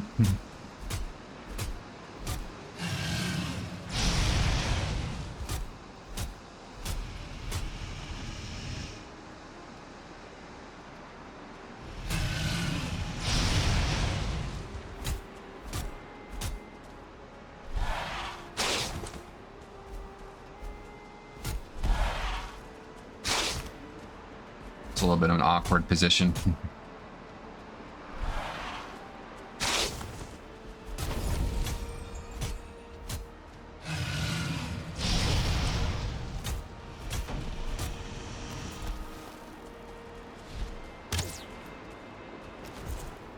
I don't know how much good those arrows do, but they make me feel better about myself. Just like get her health down a tiny bit more.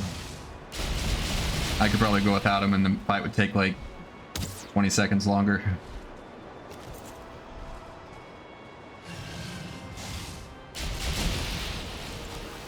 It's like I'm not doing anything anyway, so might as well shoot a little arrow.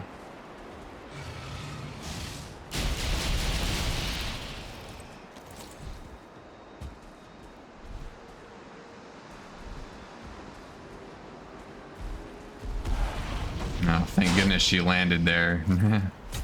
She would have done the ice attack from that angle. That might have been the end. I was tempted to jump up here, but I thought better of myself. I don't want to jump into her claw.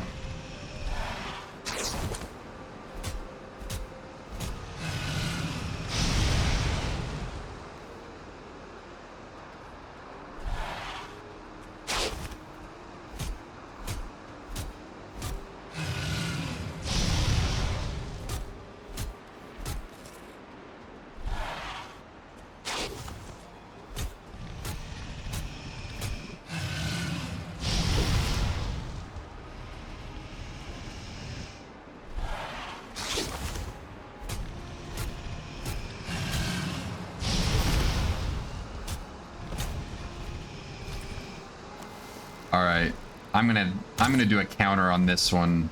How many times she does her ice attack before she lands?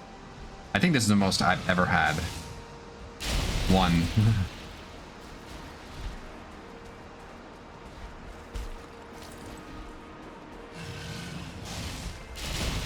2. I just gotta make sure I don't run into them and get stuck.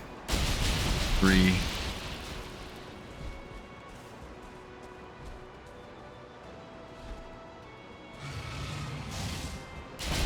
4. I wonder if my standing placement affects whether she decides to land or not. I have no idea. 5.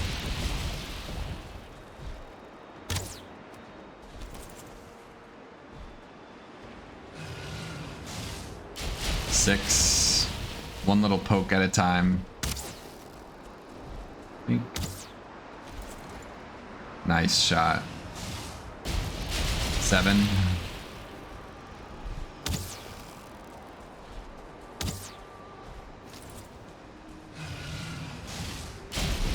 8.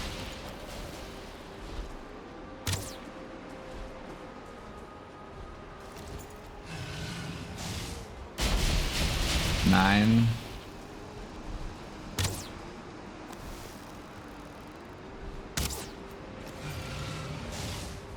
10. Okay, she finally lands. So 10. I think that's the most I've ever had.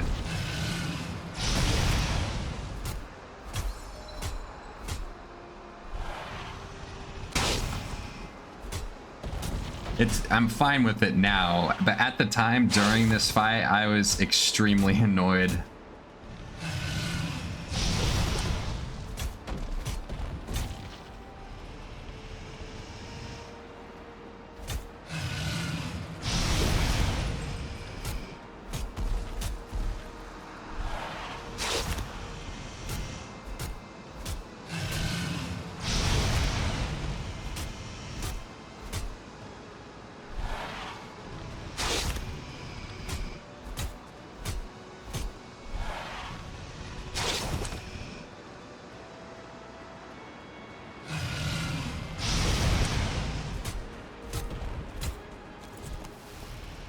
Alright, halfway.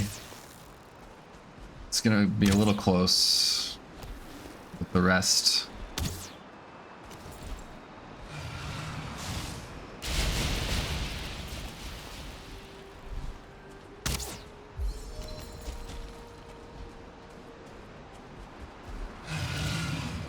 Alright, only one that time. Yeah, I don't know what triggers it.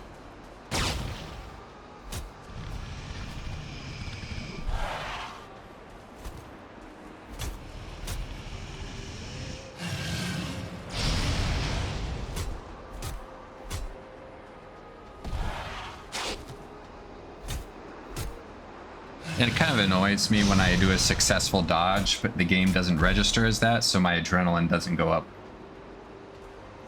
I don't know what the criteria is, but I guess I missed the window. Because I know that would kill me, so it's not like I dodged nothing. Like if I didn't dodge there, I would die, but it doesn't count.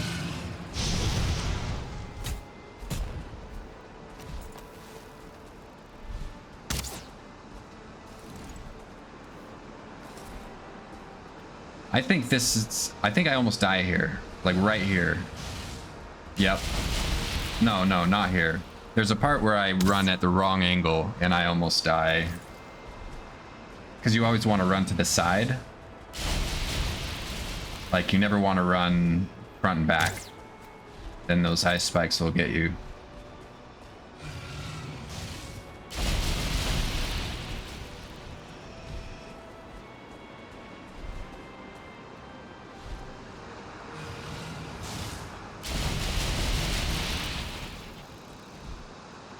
It might be right here. Yeah. Cause I kind of, no, it's not here. I can't remember when it is, but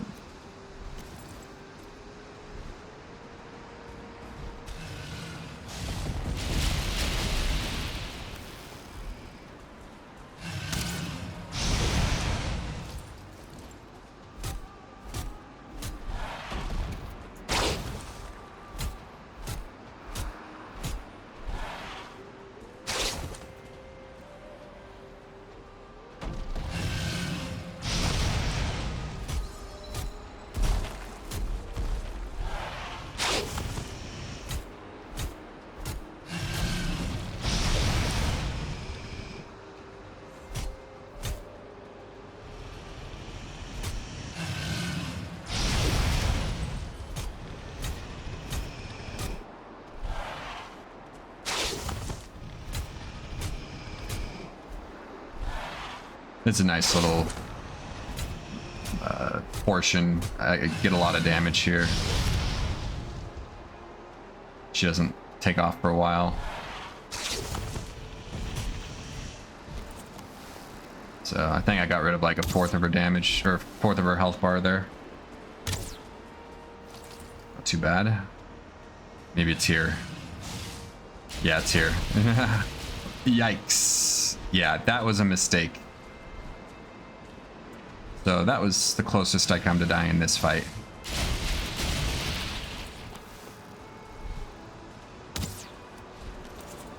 I just got lucky.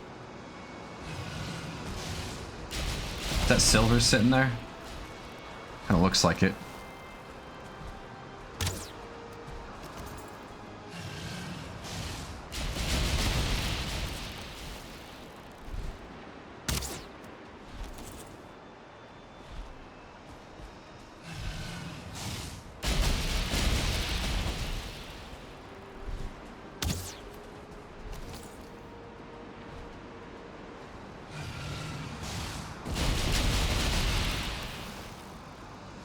I'm getting my cardio in this fight, that's for sure.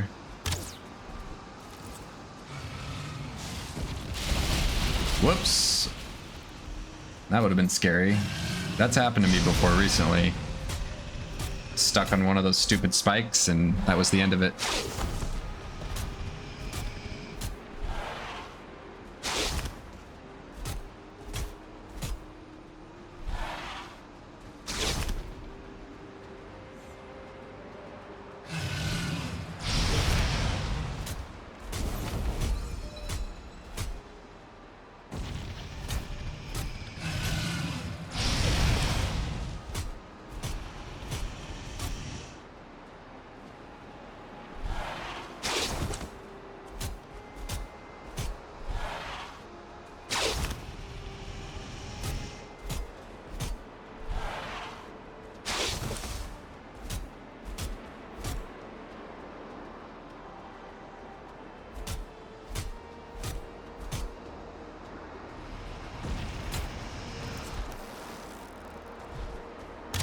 I should have kept attacking.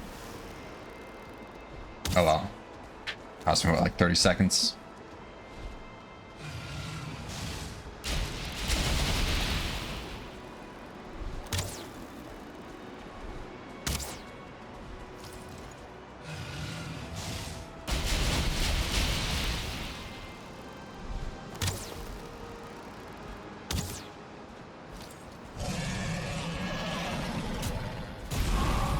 GG.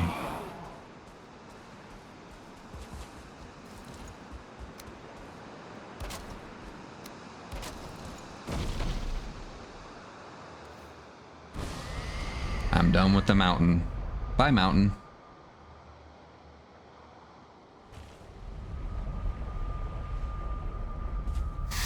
Kind of feels good to be done with the mountain.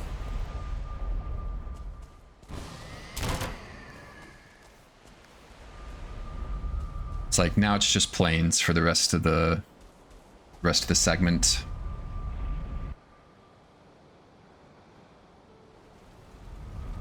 Plains is nice and relaxing. I like the ambiance.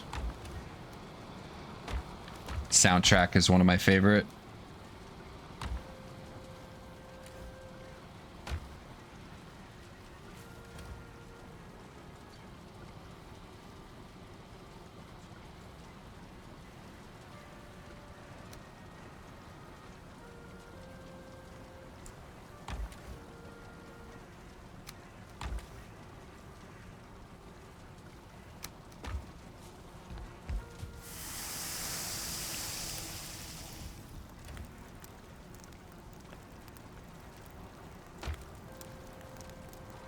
I should cook that core wood into coal.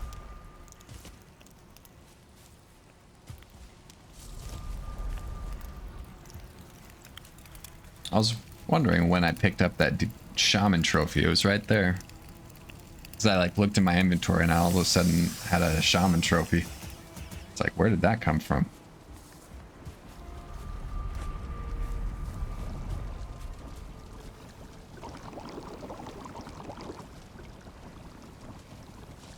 I like this little new feature they added with the crafting 5 at a time. Kind of nice.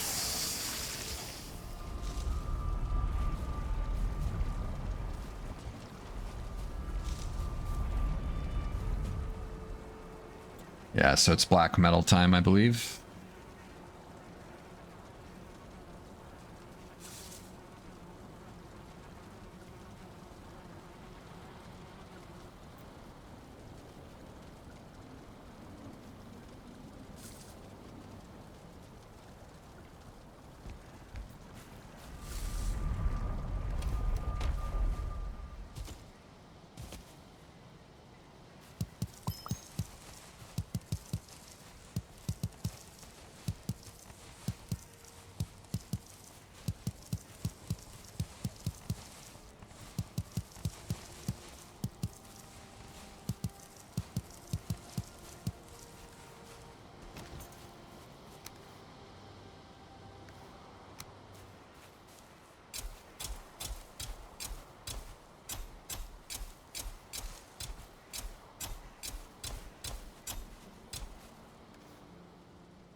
I make this turnip stew, but I don't plan on using it until Yagluth.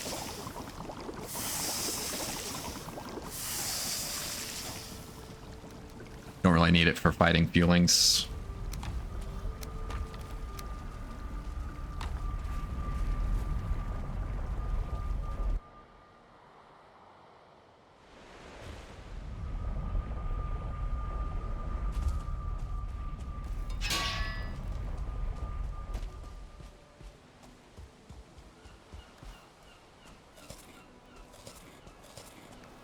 This sequence is one of the luckier parts of the run.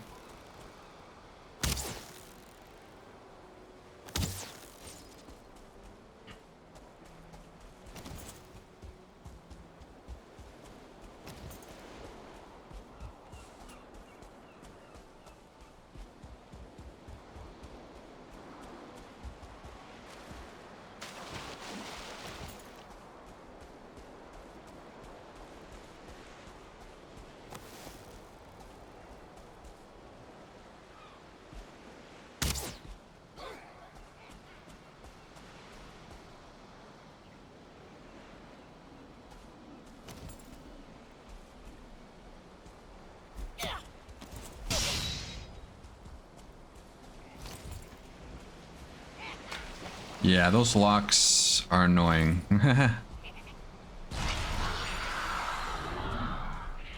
Two of them. I'll have to deal with them at some point. But, you know, they're just future meat platters, so that's how I look at them.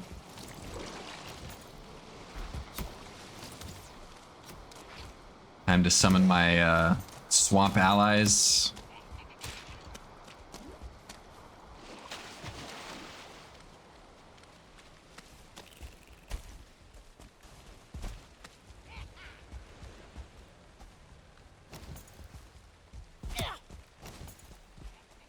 Get him. Got him. Nice. Good teamwork.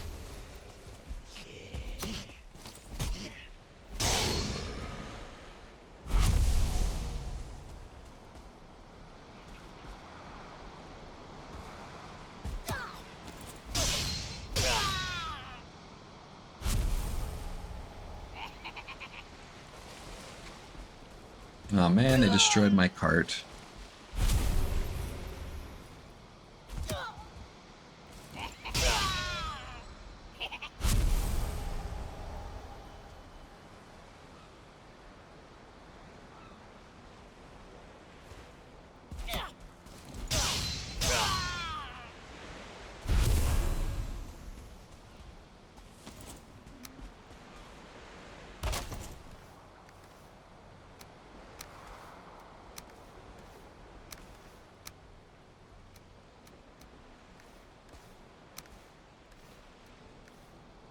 Also, I realized in the next segment, like, I could have upgraded my Drake helmet to level 4.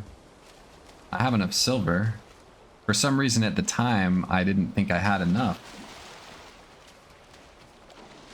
Kind of silly of me. So I do rectify that in the beginning of segment 3, but doesn't really matter at that point.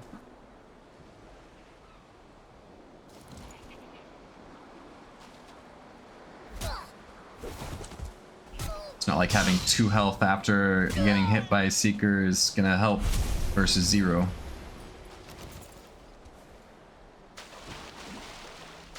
I think I decided at this point to deal with the locks. Well, Shaman first. Try and get this Finewood bow to cooperate.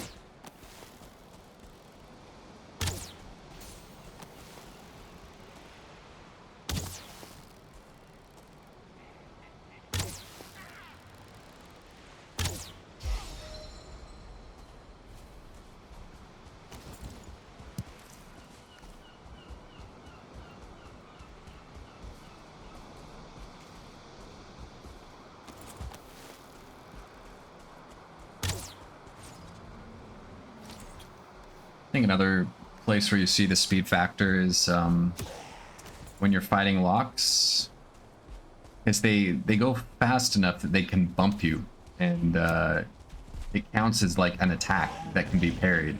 Really weird. Like that. Like if I had blocked there, it would have been a successful parry. Kind of weird.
That's the one nice thing about locks is their attack pattern is extremely consistent.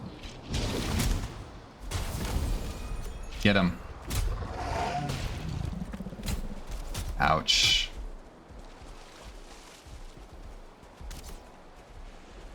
Yeah, I think I would need like full Mistlands gear and food in order to survive a hit from locks.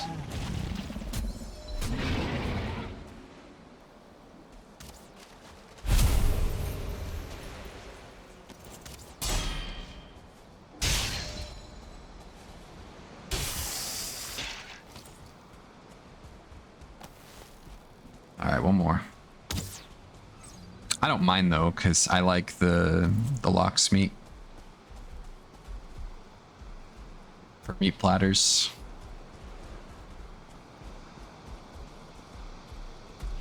I pretty much use that for... as soon as I can get him in the Mistlands for the rest of the game. Unless I get like bone maw meat.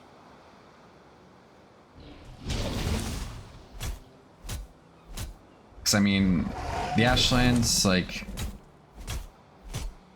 I feel like it's all or nothing, like, you know, meat platter or, you know, the higher tier foods. I don't think the difference will matter.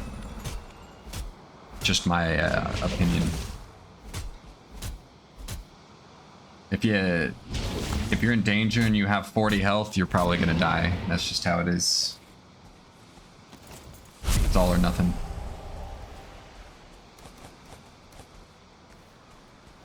Like, even if I don't take that much damage, anytime my like bubble pops and my health goes down to like, let's say 2/3, I immediately go into, you know, extreme panic mode. Not panic, but like alert and get out of dodge sort of deal. So if I wait longer than that, it'll probably be too late. And so the food won't really make a difference in that situation.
Oops.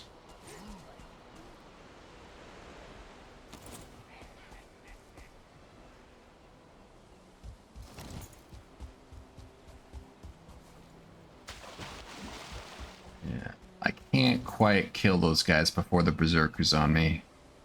But the Berserker just decides to stay there for some reason. I don't know why. He just glitches out.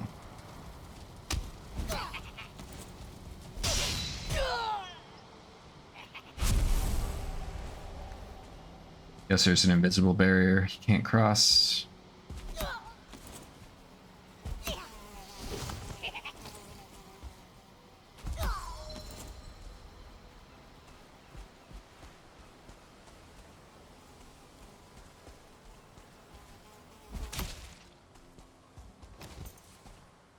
Nice.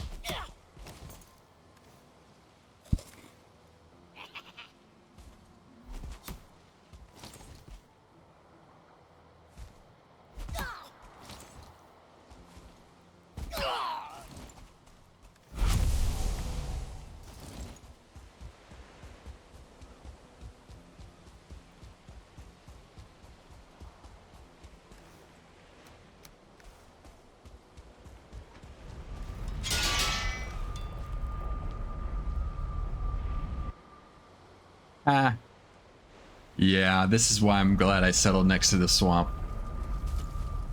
Luckily, it's not at my Meadows base.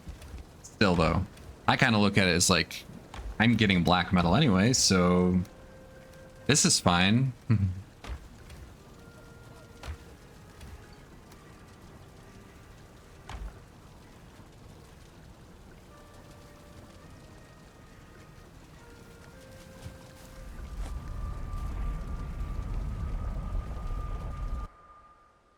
All right, time to run around for 2 minutes.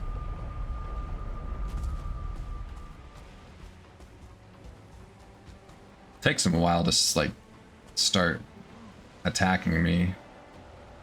They get distracted by leeches. Now there they are.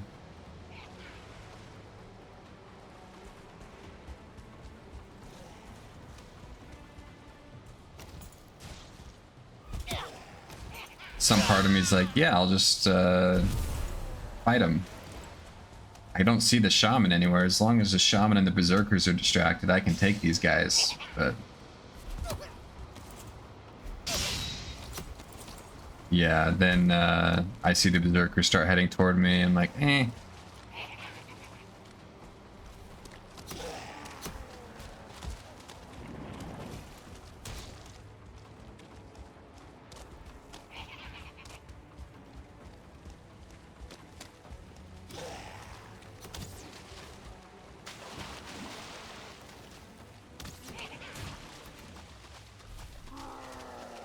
What? There's this Draugr in the background. That archer just got hammered by that berserker. Looked funny. Ooh. Abomination versus a shaman. This is a fight you don't see very much.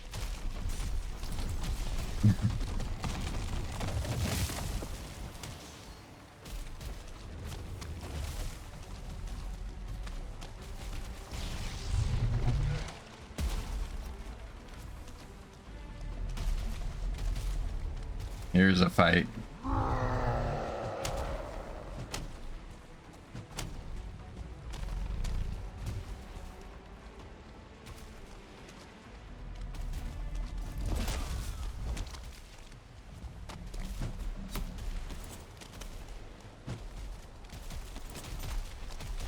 All right, Clash of the Titans. See who wins.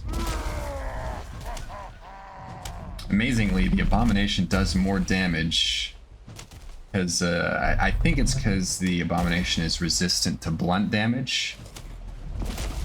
So yeah, kind of interesting. Good job.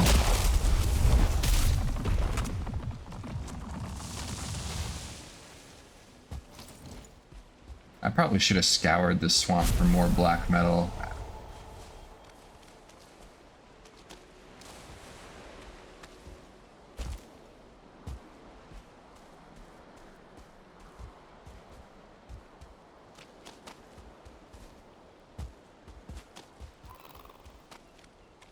I guess I do.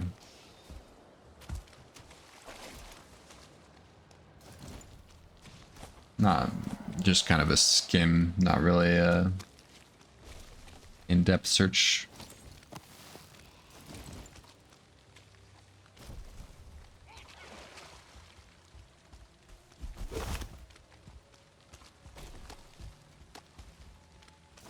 Kind of want the black metal from these guys.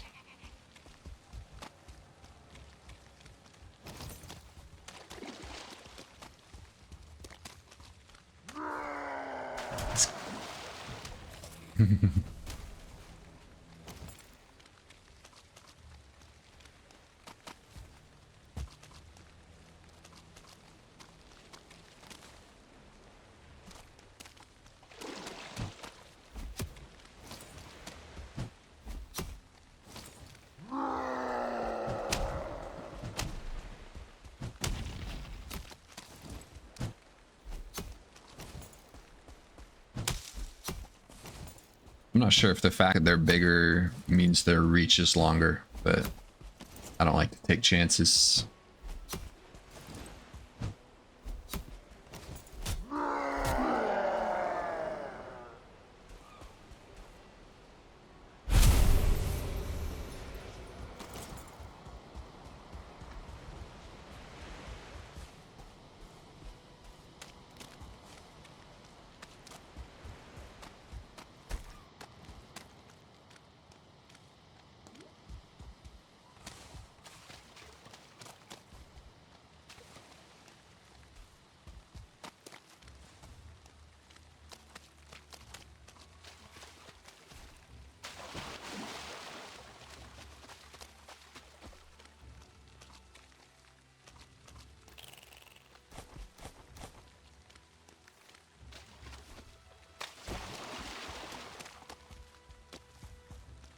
I don't know why I go out of my way to pick up this root. It's one of those like habits.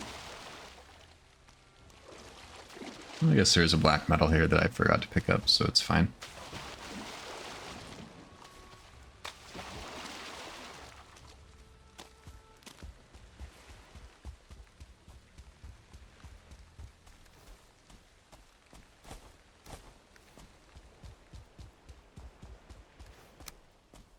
So I need at least 60 minimum. No, wait. I need 65 minimum. Yeah, 65 minimum. Because I'm going to end up taking 10 with me into the Mistlands. Then I get the axe and the pickaxe.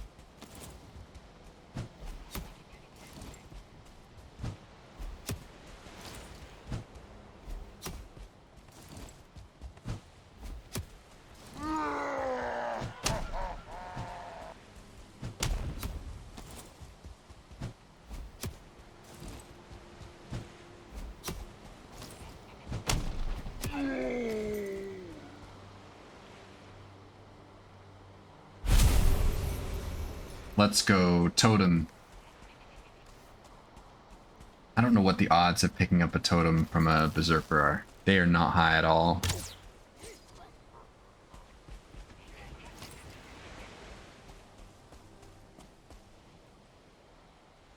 Because every time I kill a berserker in a run, I pray and it never happens. It's been so many dozens of runs since I've gotten one. It can't be more than like 2%.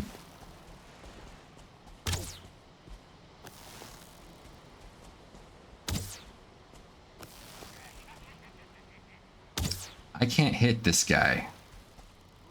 I need to learn to aim.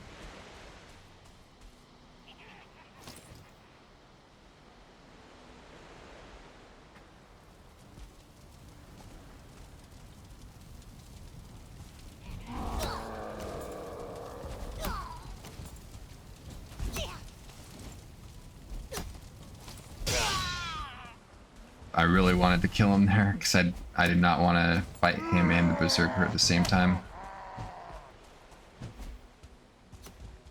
And then this berserker does some weird pathfinding stuff.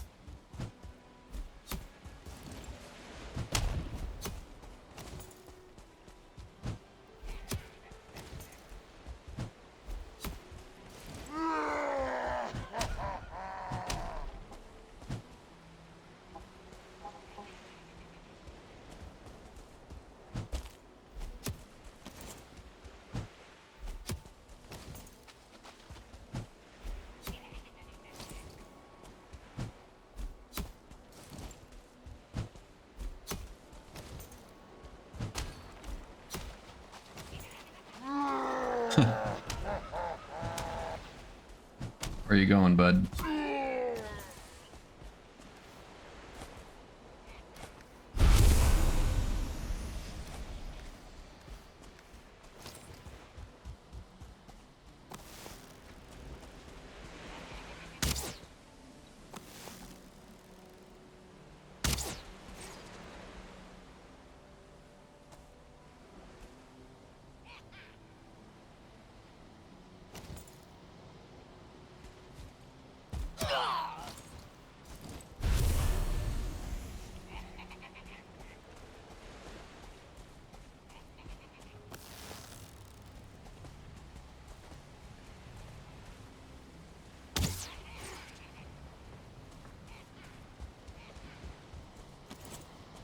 There's Odin again, watching the show.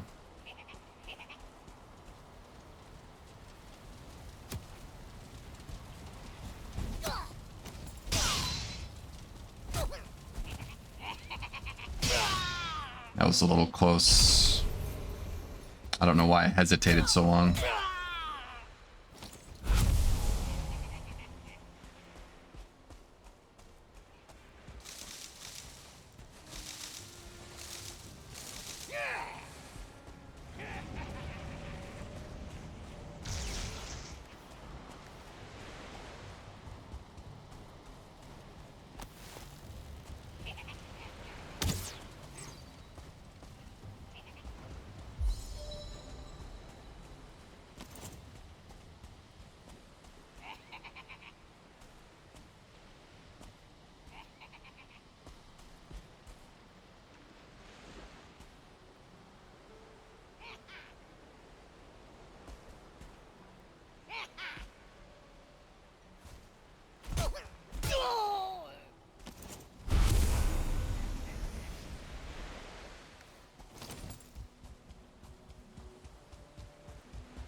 I get a lot of barley with the intention that I'm going to make like the pecan pie and the roasted crust pie and the ashlands.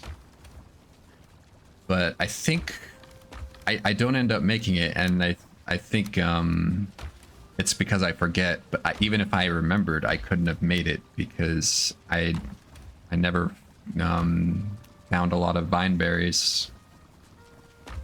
So I didn't wander enough to find enough vine berries to do anything. I don't know why I'm not smelting the black metal right this. Okay, yeah, that's what I'm doing. I should pay attention. I'm getting the materials for a blast furnace.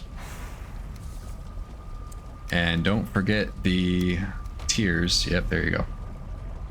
Great.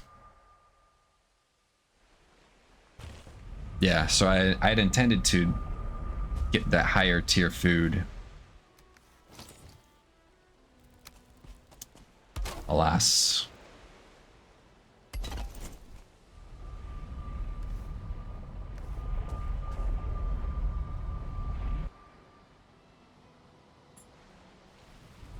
But the thing is, it wouldn't have mattered even if I got the vine berries, because I never, you know, I never made the barley into wheat. Or the wheat into barley. I keep getting that mixed up. Wait, no, barley into wheat. Flour. Barley flour. Barley into barley flour. Man. I think I'm tired.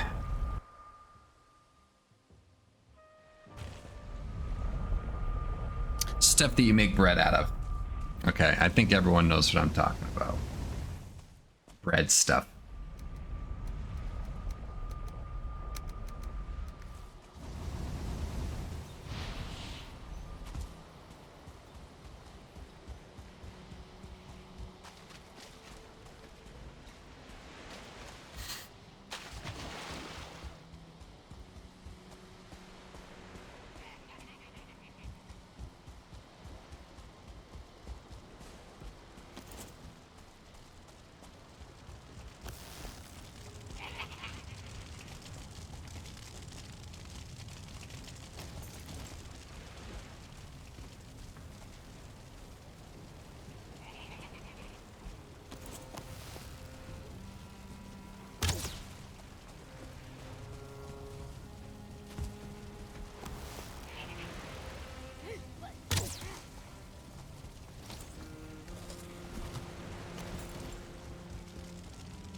I'm just a little worried about alerting one of those shamans in the hut, and if I'm in their visibility range, they could throw a fireball my way. So that's the only reason I keep going back to this area.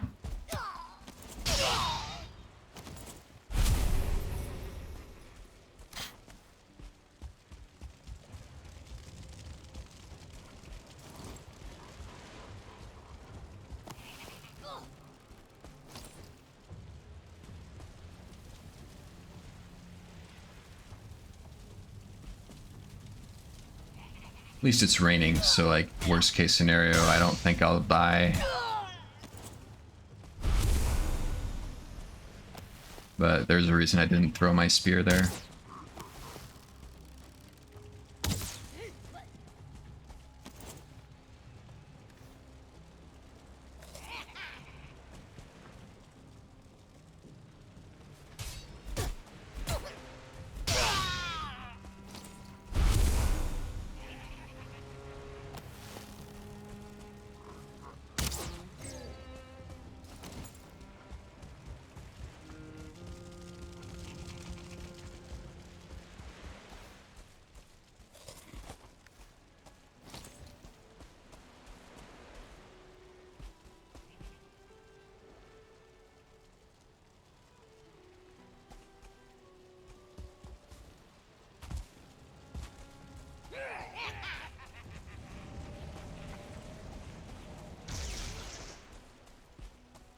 Sun coming up.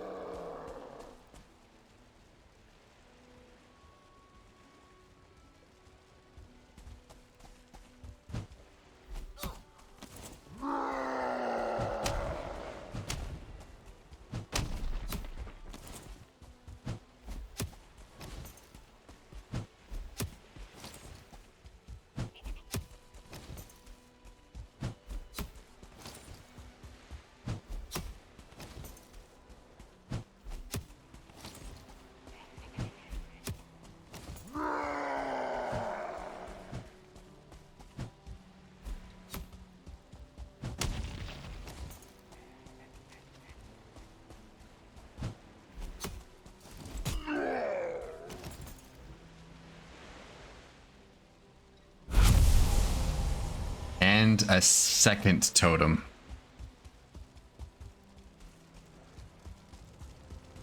Yeah, this run was blessed. 2 totems from Berserkers.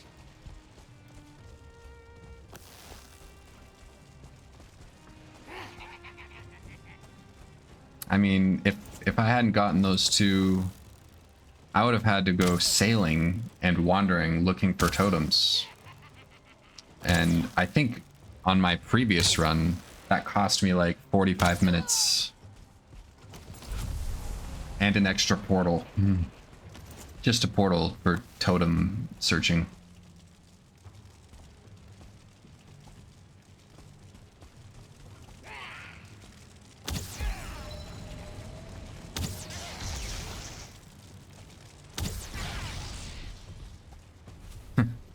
Wants to destroy his own house before he goes as a last message.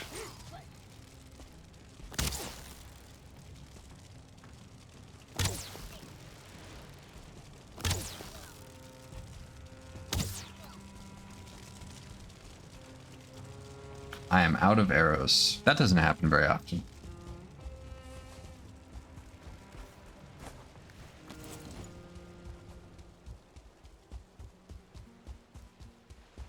Glad I got all that obsidian. Actually, I think I might be out of obsidian. I might just make needle arrows this time.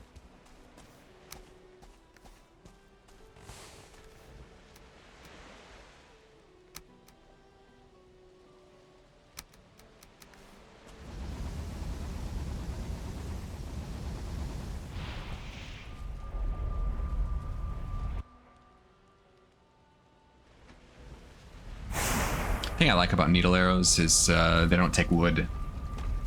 Super cheap, just feathers and needles, and if you kill a lot of mosquitoes, it's basically free.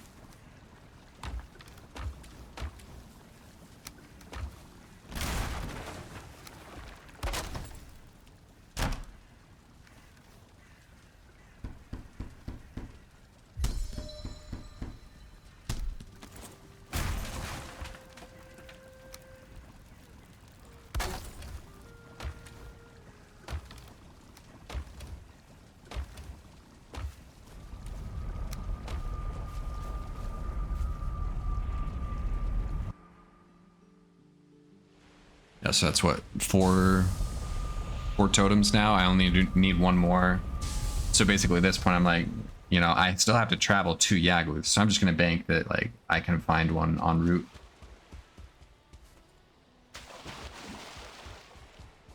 And usually Yagluth's in an area where there's likely to be at least a totem somewhere.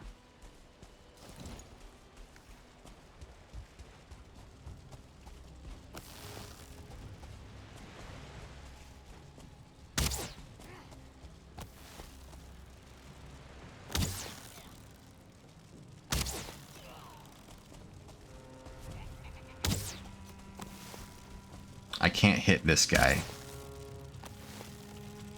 Like, I miss like 10 times. It's crazy. Should just go to the other side.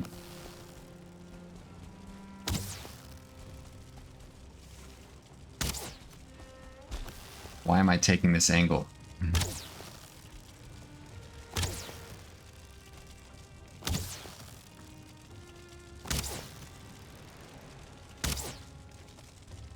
He's too big to fit in there, that's the problem.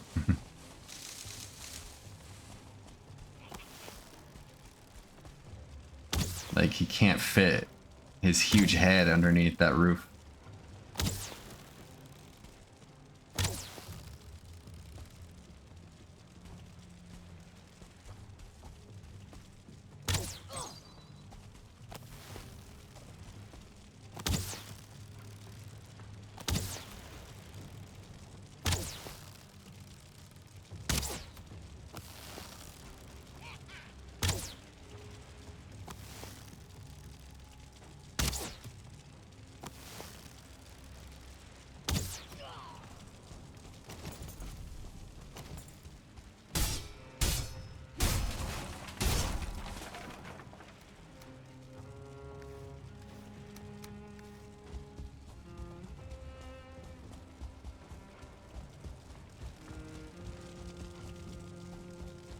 There's the flax I need.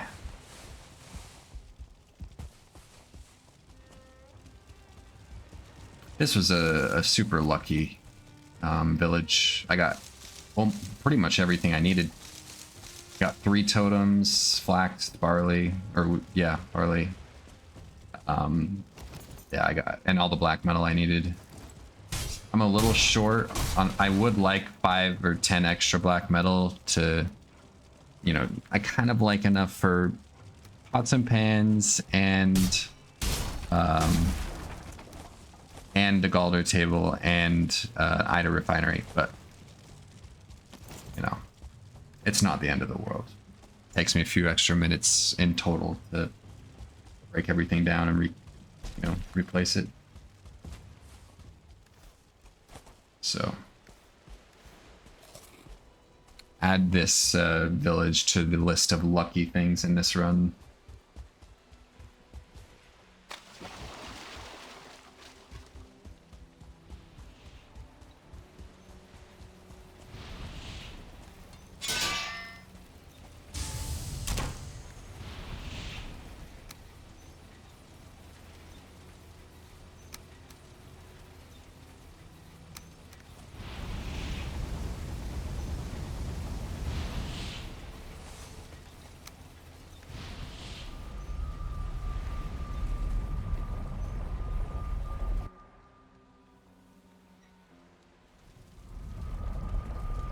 I'm gonna plant some of the barley, plant some of the flax, and then get the black metal axe.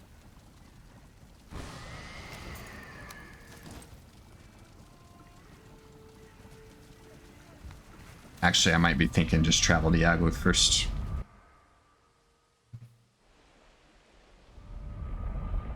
Yeah, I think I'm just gonna get the heading, place the chopping block at my base, and then yeah, it's Yagluth time.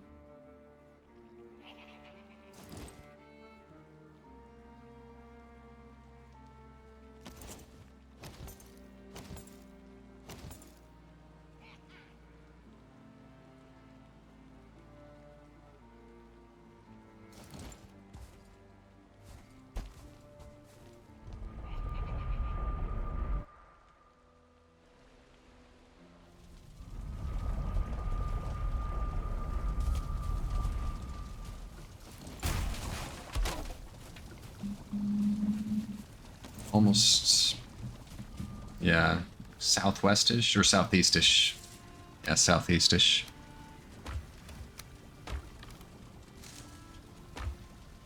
Well, I have a lot of leather scraps, that's for dang sure.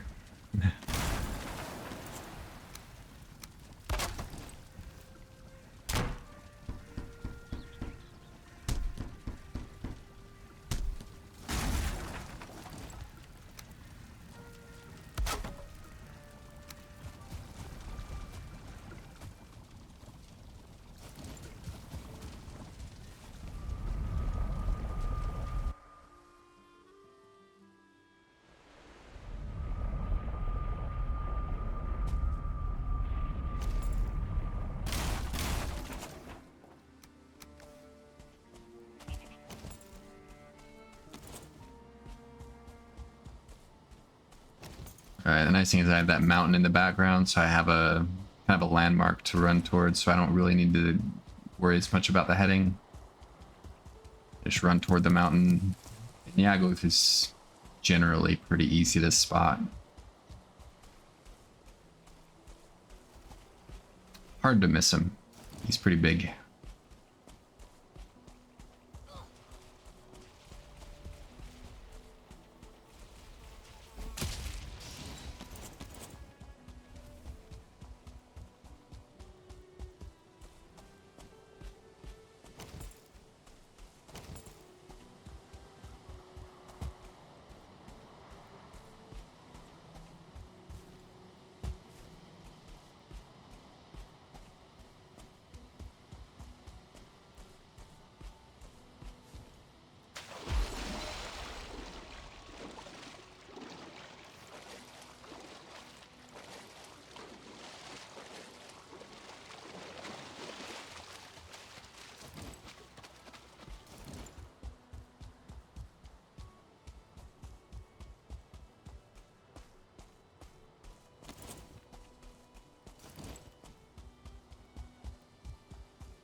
It's funny, I get all paranoid about the direction here.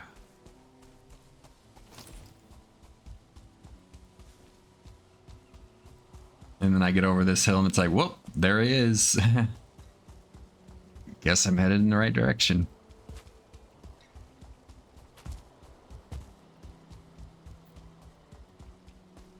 Very close.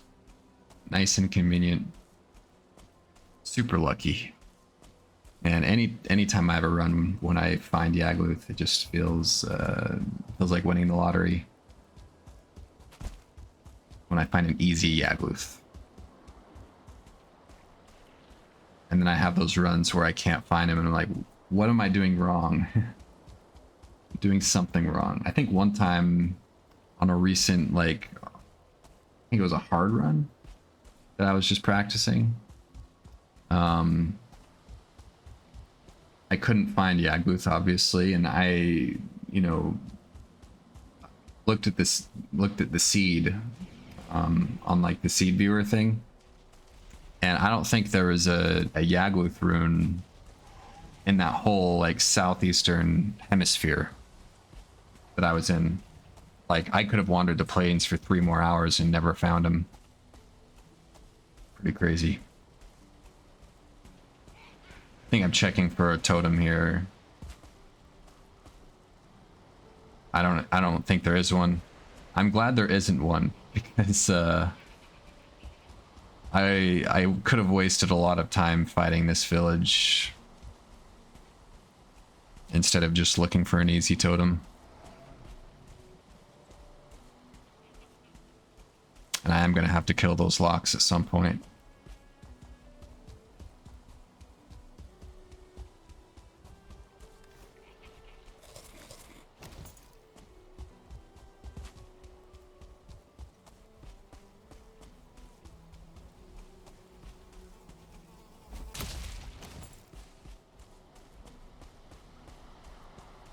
Maybe I do it now. Yeah, I think I do. So more locks combat, yay.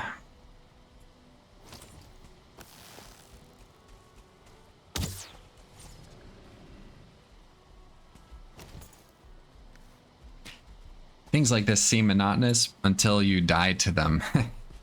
Then it's not so monotonous. Hard thing about hardcore is like just the constant threat of death. Even if you are successful, it's just looming over you all the time. It's like one mistake, like one missed dodge.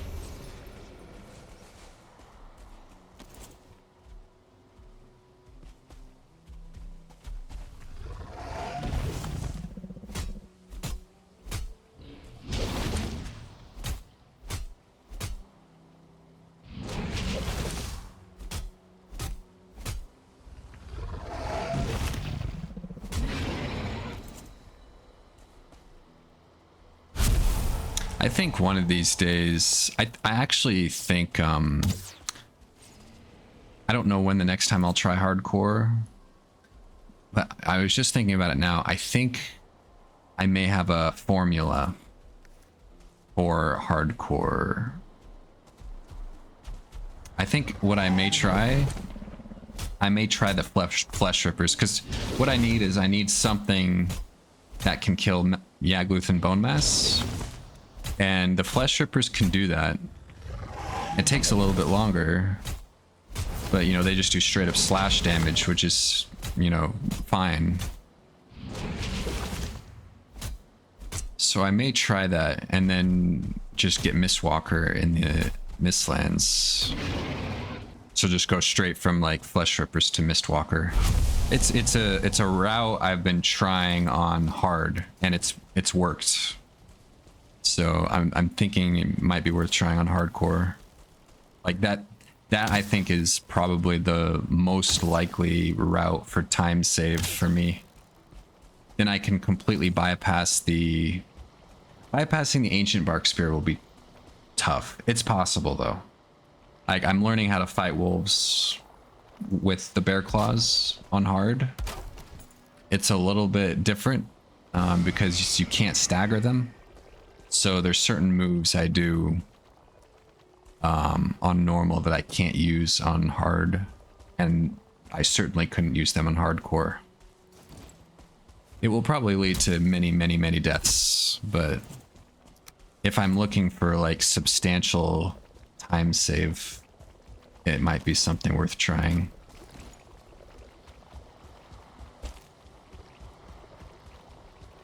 It will definitely be harder though. The spears, you know, spear is a very safe weapon. Like berserkers with the flesh strippers is sketchy on normal. On hardcore, yeah, there's my totem. Easy totem. Lucky totem. Man, my totem, all the totems in this run were super lucky. I never really had to go out of my way that much. Like this one, probably the most, and it's not even that bad.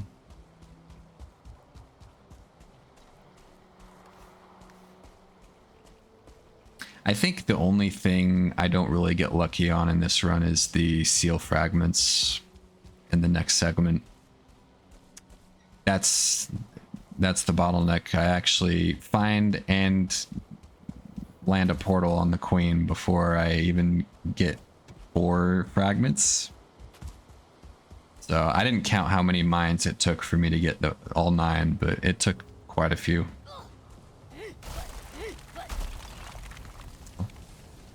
Like if I had 9 fragments by the time I found the queen, I think I might have been able to get sub 20. It would have been close, maybe like just over 20 hours. I think if I go the flesh strippers route and I don't die, I think sub 20 is definitely possible, because I think I would end up in the Mistlands in segment 2, so I wouldn't have to smelt all that silver, and it would also save. I'd probably still have to get a lot of iron, and going through the mountains with the bear claws would be kind of tricky, but doable. that would save like 40 iron without getting the ancient bark spear.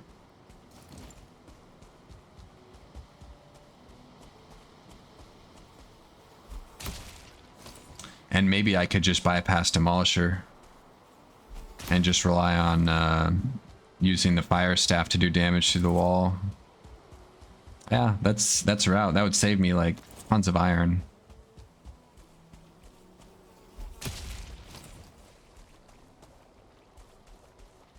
Yeah, I think there's opportunity. This route that I use is it's a very safe route, but it's not optimal. It's not very safe. It's relatively safe.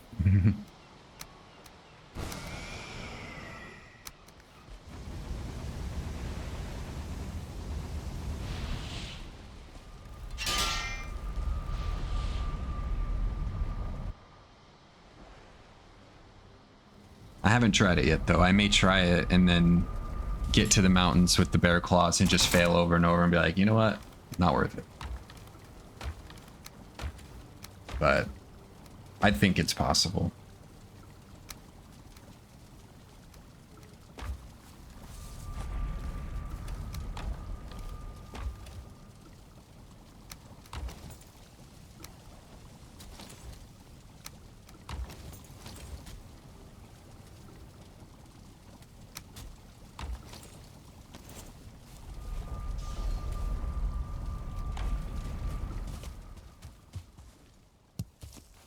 Or wood.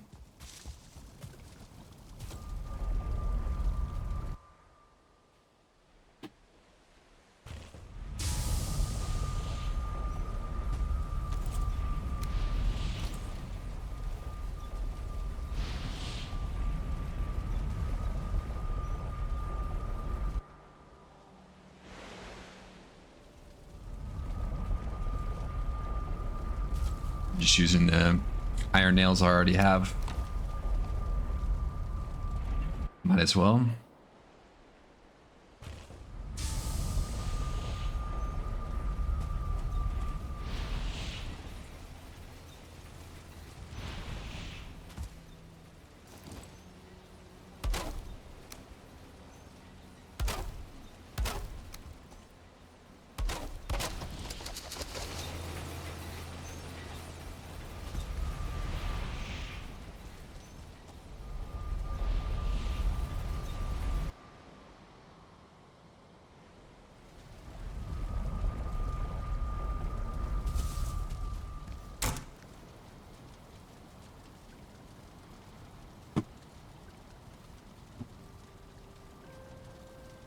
The only risk is if the flesh rippers lose their durability before I kill Yagluth or Bonemass.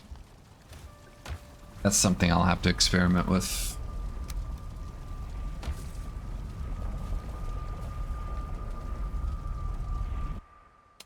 Because you obviously can't portal and repair things on hardcore.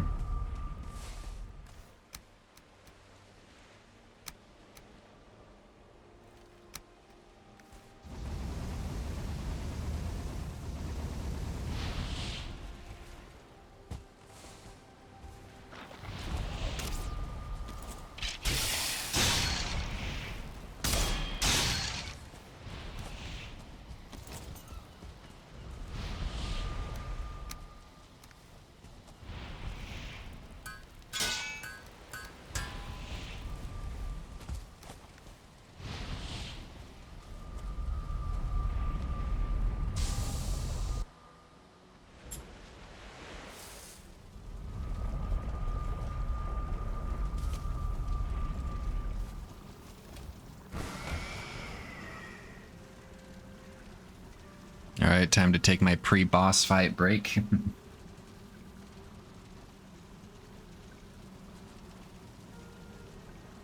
I kind of have a system I like where I fight Yagluth in the morning and then Bonemass in the evening, and then by the time I finish Bonemass, it's nighttime. I can put down the wisp thingies Get all the wisps I need.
I almost messed this up. I almost get on the wrong side of him. But this is probably my least favorite boss fight, because it's... I mean, this and the Queen is kind of cheesy. Just run around in a circle for 10 minutes. Yippee.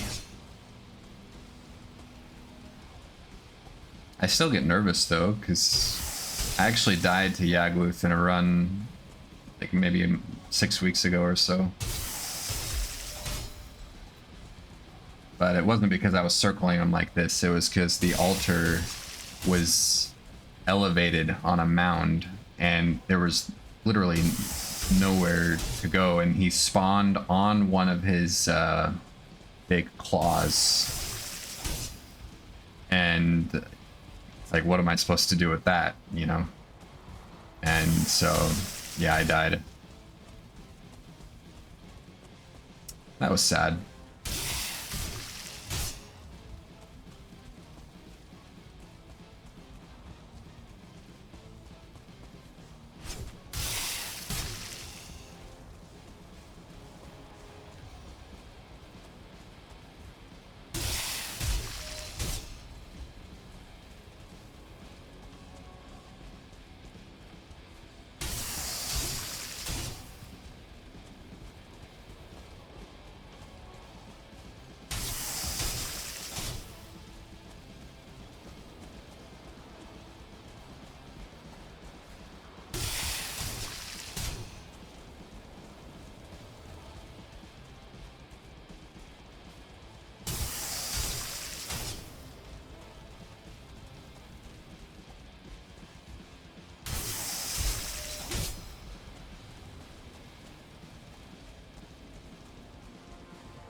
Yeah, not much to talk about here.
Using the flesh rippers and the mist lands would be rough on hardcore. I don't know if I want to do that. But maybe I invest in the Vile Claws. Those would be marginally better. And I wouldn't be using it for the boss fight at that point. Like, the only reason I stick with the flesh rippers on normal is because I use it for the queen and for Eitr. But if I don't do that, then it might be worth it to invest in the Vile Claws. But the problem with that is I have to kill a Vile. Those things are dangerous. I'll have to kill a couple of Vials. Several if I want to upgrade them. I wonder if it's worth it.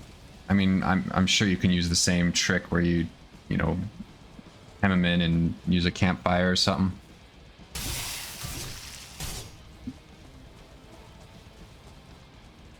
Something I'll think about.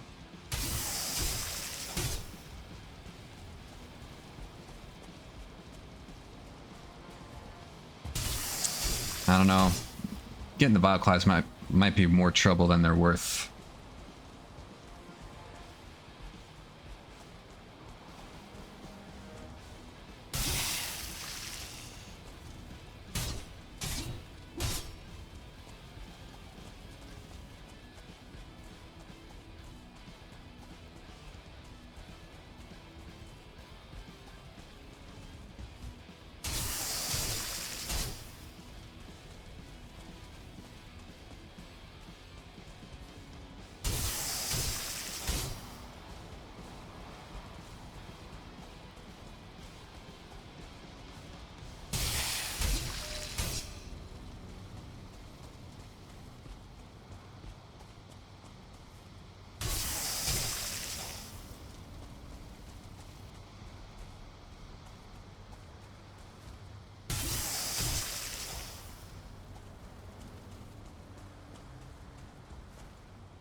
Yeah, I think I remember them saying, like, one of the reasons, like, spinning bosses and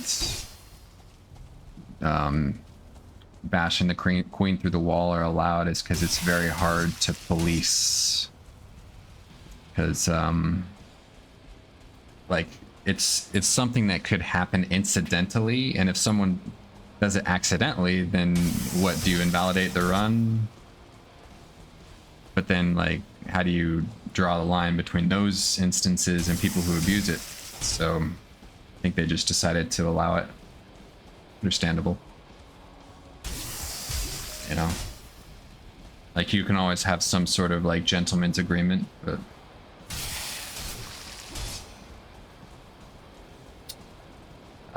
hard to draw hard lines in the sand with that one. That's why I would create, like, challenges for myself. Like, when I did the fist only run, it was truly, like, fist only. I basically imposed a restriction on myself that I could not damage an enemy unless it was with my fists. So no campfires or anything, no arrows. It was a fun one.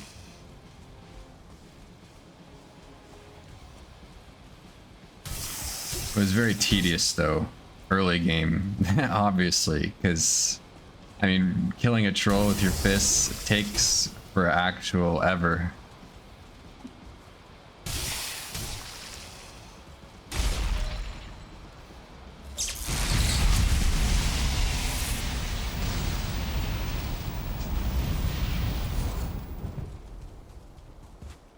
All right, done with the plains. Yeah. I didn't have to wander a single plains in this one. That is insane, actually. That's actually insane. Like, I never purposefully went to a plains and wandered the plains for the sake of that. Yeah, I don't know if I'll be able to repeat that. I'll just have to find other ways to lower the time.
I think the first time I played casually, Bonemass was one of the hardest fights.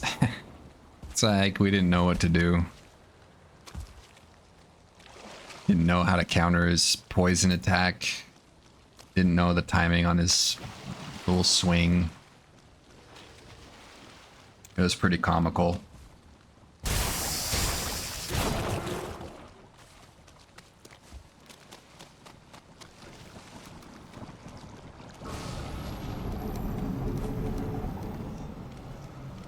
Now, just because of the way I order my boss fights, I always fight him last, which means he's one of the easiest boss fights.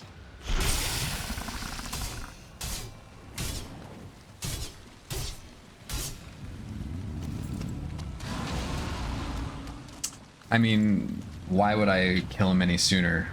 No one wants a, you know, you're being hunted. That's like the worst raid in my opinion of any raid. I'll take an Ashlands raid over that.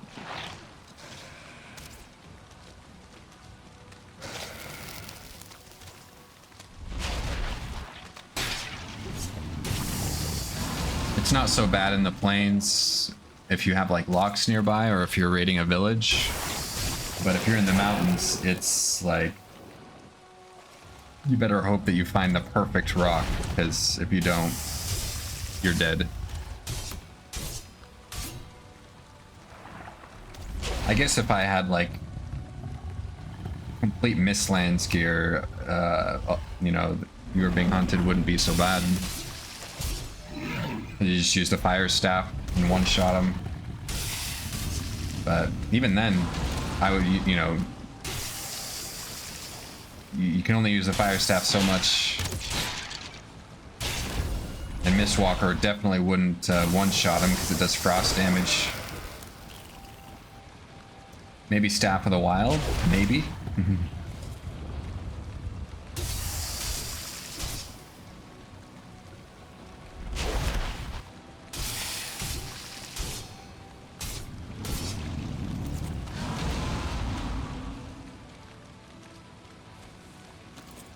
Oh, I watched Bread Menace's record, Bonemass record, sub 1 hour. Pretty insane.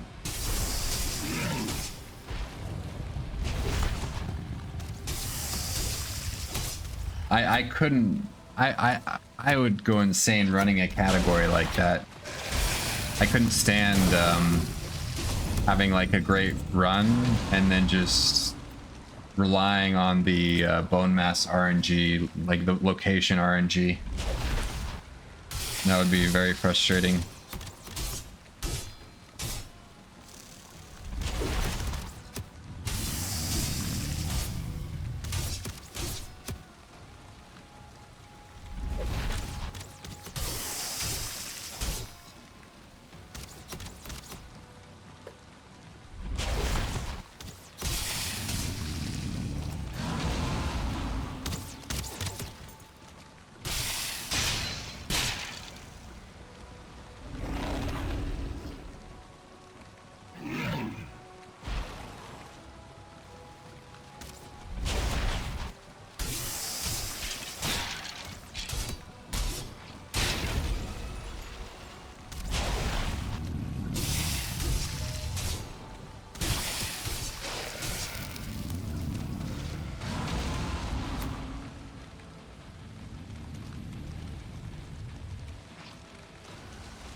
Ooze bombs. That's what I'm saying right now. I like me some ooze bombs. Those things kind of save my hides sometimes.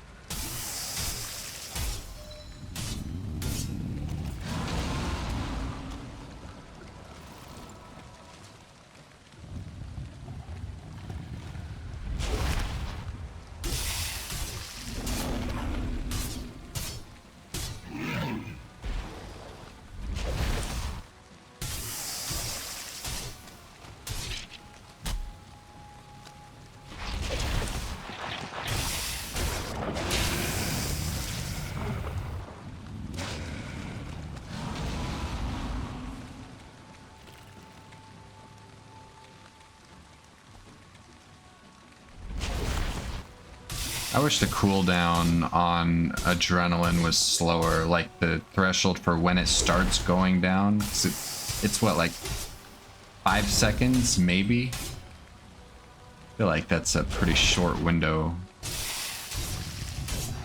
I think like 10 seconds would make more sense.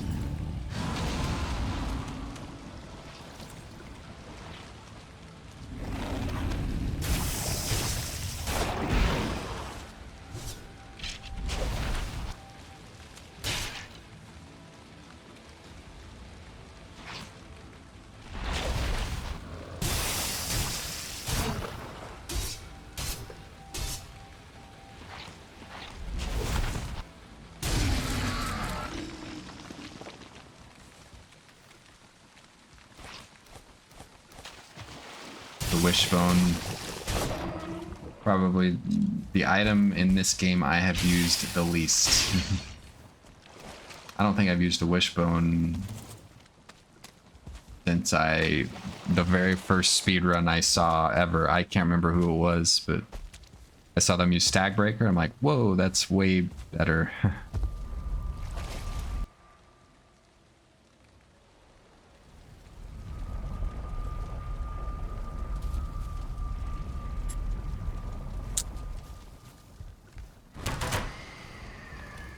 Alright, now it's just chores and Mistlands prep for the next few minutes.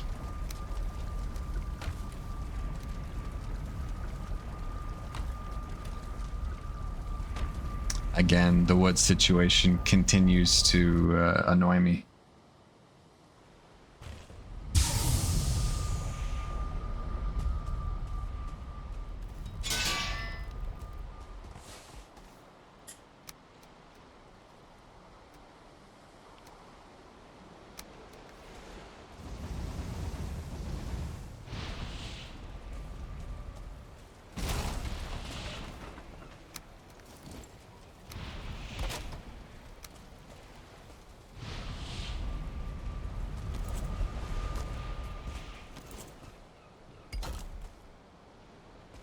Perfect timing. The very second that it turns nighttime. How do you like them apples? All planned. Scripted.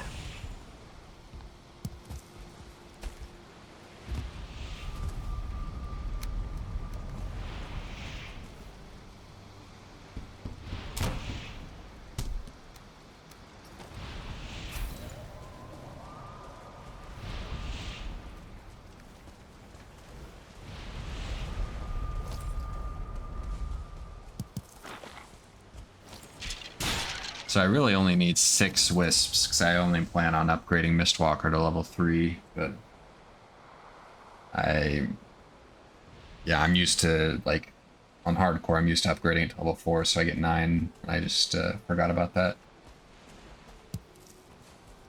It's kind of a waste to upgrade it to level 4. At the point that you can upgrade it to level 4, it's like you've got Staff of the Wild, you've already taken over 2 fortresses, like, what is upgrading it to level 4 gonna do you?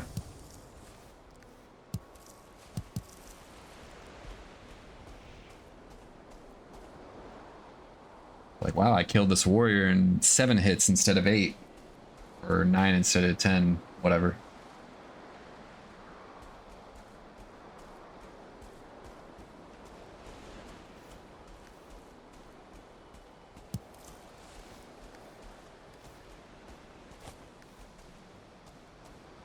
Yeah, so I should have enough now, and I should just let it go.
I think I plant the flax and the barley. Actually, I can't remember if I plant the barley. I think I plant the flax and then I call it. And then the next segment is the Mistland segment, which is always the it's the marathon. Always the longest segment for me.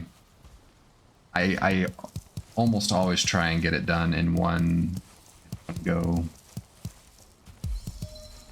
but that means it's always gonna be long. But I've managed it a few times now, so it is possible. I think 3 times in the last month or two, probably 2 months.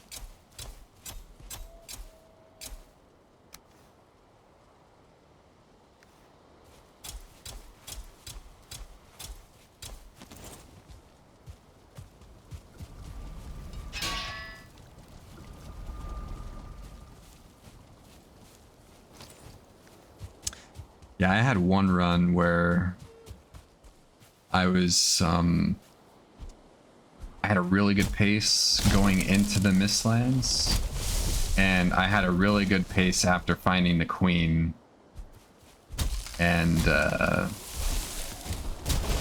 well, not finding the Queen, but getting a location. And then I wasted 3 hours looking for the Queen. But, you know, I really felt bad for Sweet Niner on his run, because I think I've already mentioned that location was ridiculous. But he stuck it out. That was impressive. I mean, if you're streaming, I guess that's one thing.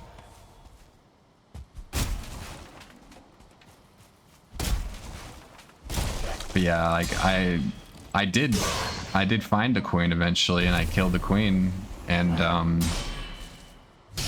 I ended up dying like first 15 minutes of the Ashlands, but I didn't get to the Ashlands until like the 21-hour mark. So I was about 3 hours behind my next 2 that ended up in the Ashlands. So there is improvement, mainly from Queen finding. That's the biggest time save.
farming.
Yeah, it's the first time I've ever run out of deer meat.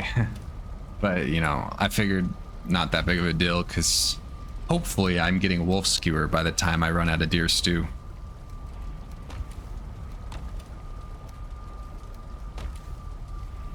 At the very least, I'm going to fight some seekers and I'll have seeker meat, and that's far better than deer stew.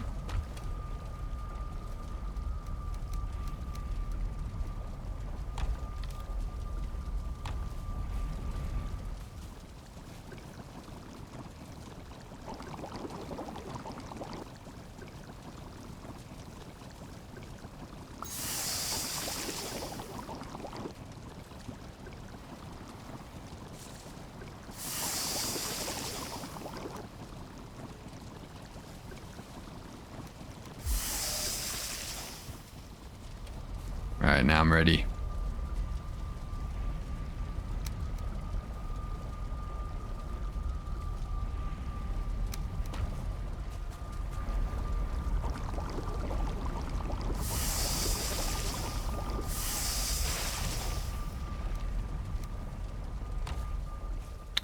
Alright, not the craziest segment, but there were some moments and I executed.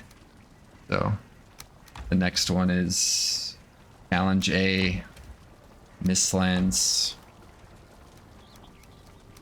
Very scary, but we'll see how it goes.